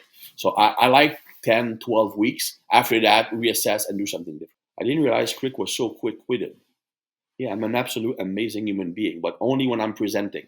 When Tom can attest to that, is that because we've presented together in the past and we hung out afterwards. I'm a completely different person. Honestly, if I was the same person in real life as I am when I'm presenting, I would probably be like one of the 5 most successful seducers in the history of mankind, because I'm just that amazing. But in reality, as soon as the webinar or seminar stops, I'm extremely shy. I'm a lot less fluent when I'm talking. I cannot watch you in the eyes. It's weird. I'm literally Bruce Banner and Hulk. What will happen with high insulin present without carbs, cover in terms of metabolic rate? Well, first, that will rarely happen, okay, unless you have a humongous amount of protein that is very high in leucine, which can be insulinogenic, or as you mentioned here, if you are using exogenous insulin. But again, if you're a diabetic, if your meal doesn't contain too much carbs, you shouldn't have to use a lot of insulin right from the start, right? Now, but insulin by itself will slow down metabolic rate. It's the actual level of insulin does decrease metabolic rate. In fact, the studies that first showed that were on diabetic using or not using insulin. So before they were using insulin, they measured metabolic rate, and once they were on the insulin protocol without changing their diet, metabolic rate came down, and they gained lots of body weight. Will you give us a talk for the lean, strong guys who can't gain? A webinar for hard gainers could be fun though, because you have different. What you're describing is what I call easy hard gainers, meaning that you easily gain strength because you're fast twitch dominant, or you are neurologically very efficient and you have high muscle tone, but it's hard to gain body weight or size. That would be, and that's one type of hard gainers, and you have like 3 different ones. So that might be an interesting topic. I know that Tom and I will have a webinar on body proportion and lifting, how to adjust your lifting, your exercise selection based on your body proportion. So people have been asking for that one. Ask CTY as a type 2A. Flaccid penis size is so widely affected by cold exposure and exercise, caffeine, etc. That's a cool question. It's not just okay. There are 2 reasons for that. Or the good old shower versus grower debate. Okay, first, the fact that cold affected can be due to the increase and also exercise, caffeine, and even ephedrine would be the worst. Cocaine would be the worst. Not that I know from experience, but I know speed, amphetamines that did that. Because 2As tend to be super sensitive to adrenaline. The more sensitive your adrenaline, the more adrenaline has an impact. And adrenaline will reduce blood flow to certain area of the body to be able to send more of that blood flow to the regions that are useful when in a fighting or fleeing situation. So if you're fighting off a tiger, having a huge flaccid penis might not be useful unless you're using it as a weapon. In which case that might be useful. But see what it's much more useful to have more blood sent to the muscle, the heart, the lungs, and the brain, right? So anything that will trigger adrenaline will lead to a reduction in flaccid penis size. Another reason is, and that's not really a neurotype thing, it's the ratio of elastin to collagen. Okay, you have 2 fibers that make up body of the penis, the phallus. You have elastin and you have collagen, and people have different ratio of each. Okay, collagen is less extensive, so it stays the same length. It doesn't contract, it doesn't expand that much. Elastin, to the opposite, is very, very expandable and can really shorten. Okay, so people who would have more elastin will be more of the grower category. So flaccid would be smaller, but it would change a lot more in length when you are ready to go. Whereas people with more collagen fibers would be more impressive at rest, but wouldn't change as much when they are in action. Never thought I would give that speech during a webinar. I just want to get some clarification. If doing something like a 6-12-25, okay, which, if I understand correctly, uses lactic channels, among others, to stimulate growth, if you're highly conditioned, will that work as well? Of course, of course. In fact, if you're not conditioned, you might not actually be able to finish a 25. So, but yeah, basically what the 6-12-25 does, which is a triple set, one exercise doing 6 reps, one doing 12, one doing 25. The logic originally was believed that, well, because you target more fibers, that's not how it works, is mostly like the earlier part of the set will give you a strong mechanical stimulus for growth. And the last portion, the 25, will give you the metabolic stress factors. So as you mentioned, increase in lactate. Lactic acid doesn't exist, but lactate. So lactate inside the muscle will increase, and lactate increase will also increase growth factors like MGF, IGF-1, and that is anabolic. The way I explain it is that metabolic factors are not as effective as mechanical factors to stimulate growth, but they are effective nonetheless. So the mechanical factors are, if you try to make a plant grow, for example, mechanical stress factor would be the sun, the soil, and the water. So you need that to grow. The metabolic factors would be, the metabolic stress factor would be like the fertilizer that you add. By itself, the fertilizer is not going to make the plant grow. But if you add that to the soil, the water, and the sun, it will grow faster. So that's what we're talking about here. So you have two parts in lactate tolerance. The first one is you become more efficient in the movement, and that applies mostly in complex movement. Like if like you're doing a biceps curl, I mean, you're not going to get very much more efficient at a biceps curl. So that factor is pretty much a non-factor. I'm talking mostly about, let's say, sprinting, swimming, biking, activities with a modicum amount of coordination involved. So by becoming more efficient at that movement, you require less energy, so less likelihood of producing lactate, okay? Or large, you're still producing, but a little bit smaller.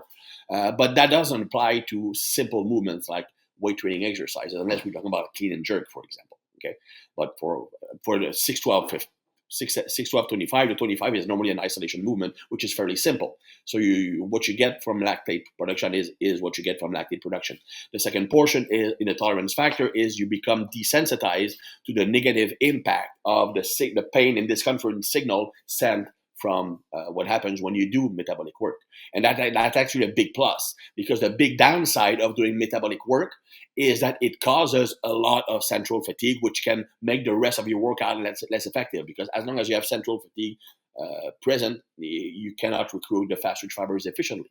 So if you have less central fatigue because you are desensitized to the lactate stress or the hydrogen ion stress, then you're better off. How far do you recommend taking a bulking phase before entering a cutting phase? Well, it depends on many different things, okay? First, how much fat are you actually willing to tolerate? Like personally, the moment I lose abdominal definition, I freak out. I mean, I can accept getting a bit more pudgy in the midsection, but I still need to see my abs. That's just a personal thing. Not everybody's like that. It also depends on, well, have you dieted down before? Because do you know that you're capable of losing 20 pounds of fat? If you're not sure that you can lose 20 pounds of fat, don't add 20 pounds of fat to your body, because you have no idea if you can lose it. It's a matter of what you're comfortable with and what you know you can diet off, because you've done it before. And the second question is, what factors could lead to muscle loss? The first one would be, as I mentioned earlier, excessive training. I mean, we now know that muscle damage is not a main stimulus for muscle growth. Okay. It actually increased protein synthesis, but that protein synthesis is not used to add to new tissue. It's just used to repair the damaged tissue. And if you're natural, there's a limited amount of protein synthesis you can create. So if you're using more of that protein synthesis to repair the damage, you have less available to build muscle. But more than that is, if you reach a point where you're creating more damage than you can repair, instead of repairing the tissue, the muscle fiber, you will have to use a process called regeneration. You're basically creating a new fiber to replace the one that is too damaged. And that's a lot longer process, and that fiber will not be a fully developed fiber, so that leads to muscle loss. So doing too much volume or too much intensification methods while you're dieting down is one of the main reasons why you're going to be losing muscle. If protein intake is sufficient and your level of effort and volume is adequate, you're likely not going to lose muscle unless you have a low body fat, at which point the body will feel it's safer from a survival standpoint to decrease muscle mass so that it decreases metabolic rate to preserve the fat that you have. But until you're very lean, you're not likely to lose muscle unless you do something stupid like training way too much. If you have attributes of two of the neurotypes, like the overanalytical one, but very desire-based, that's probably the best situation, because now you can actually use discipline as your basic structure, but the desire will actually make it easier to follow the plan. So I see no issues there. I see no. Does beta blockers with clenbuterol and T3 works better for fat loss? Well, I failed to see how beta blockers would increase fat loss. Obviously, clenbuterol and T3 are fat loss drugs. So, by definition, yes, it's better for fat loss because they are fat loss drugs. Actually, there are drugs for other things, but clenbuterol is mostly from a bronchodilation thing for asthma, and T3 is obviously for people who suffer from thyroid issues. But the point is that the main effect of clenbuterol and T3 is that it increases fat loss, mostly by increasing metabolic rate or energy expenditure. So yeah, it's better for fat loss. I don't think beta blockers would add to that, except that it might counter some of the drawbacks of clenbuterol and T3, which would be elevated heart rate. So beta blockers could actually like decrease the likelihood of cardiovascular incident. Also would help with the blood pressure increase you would get from clenbuterol and T3.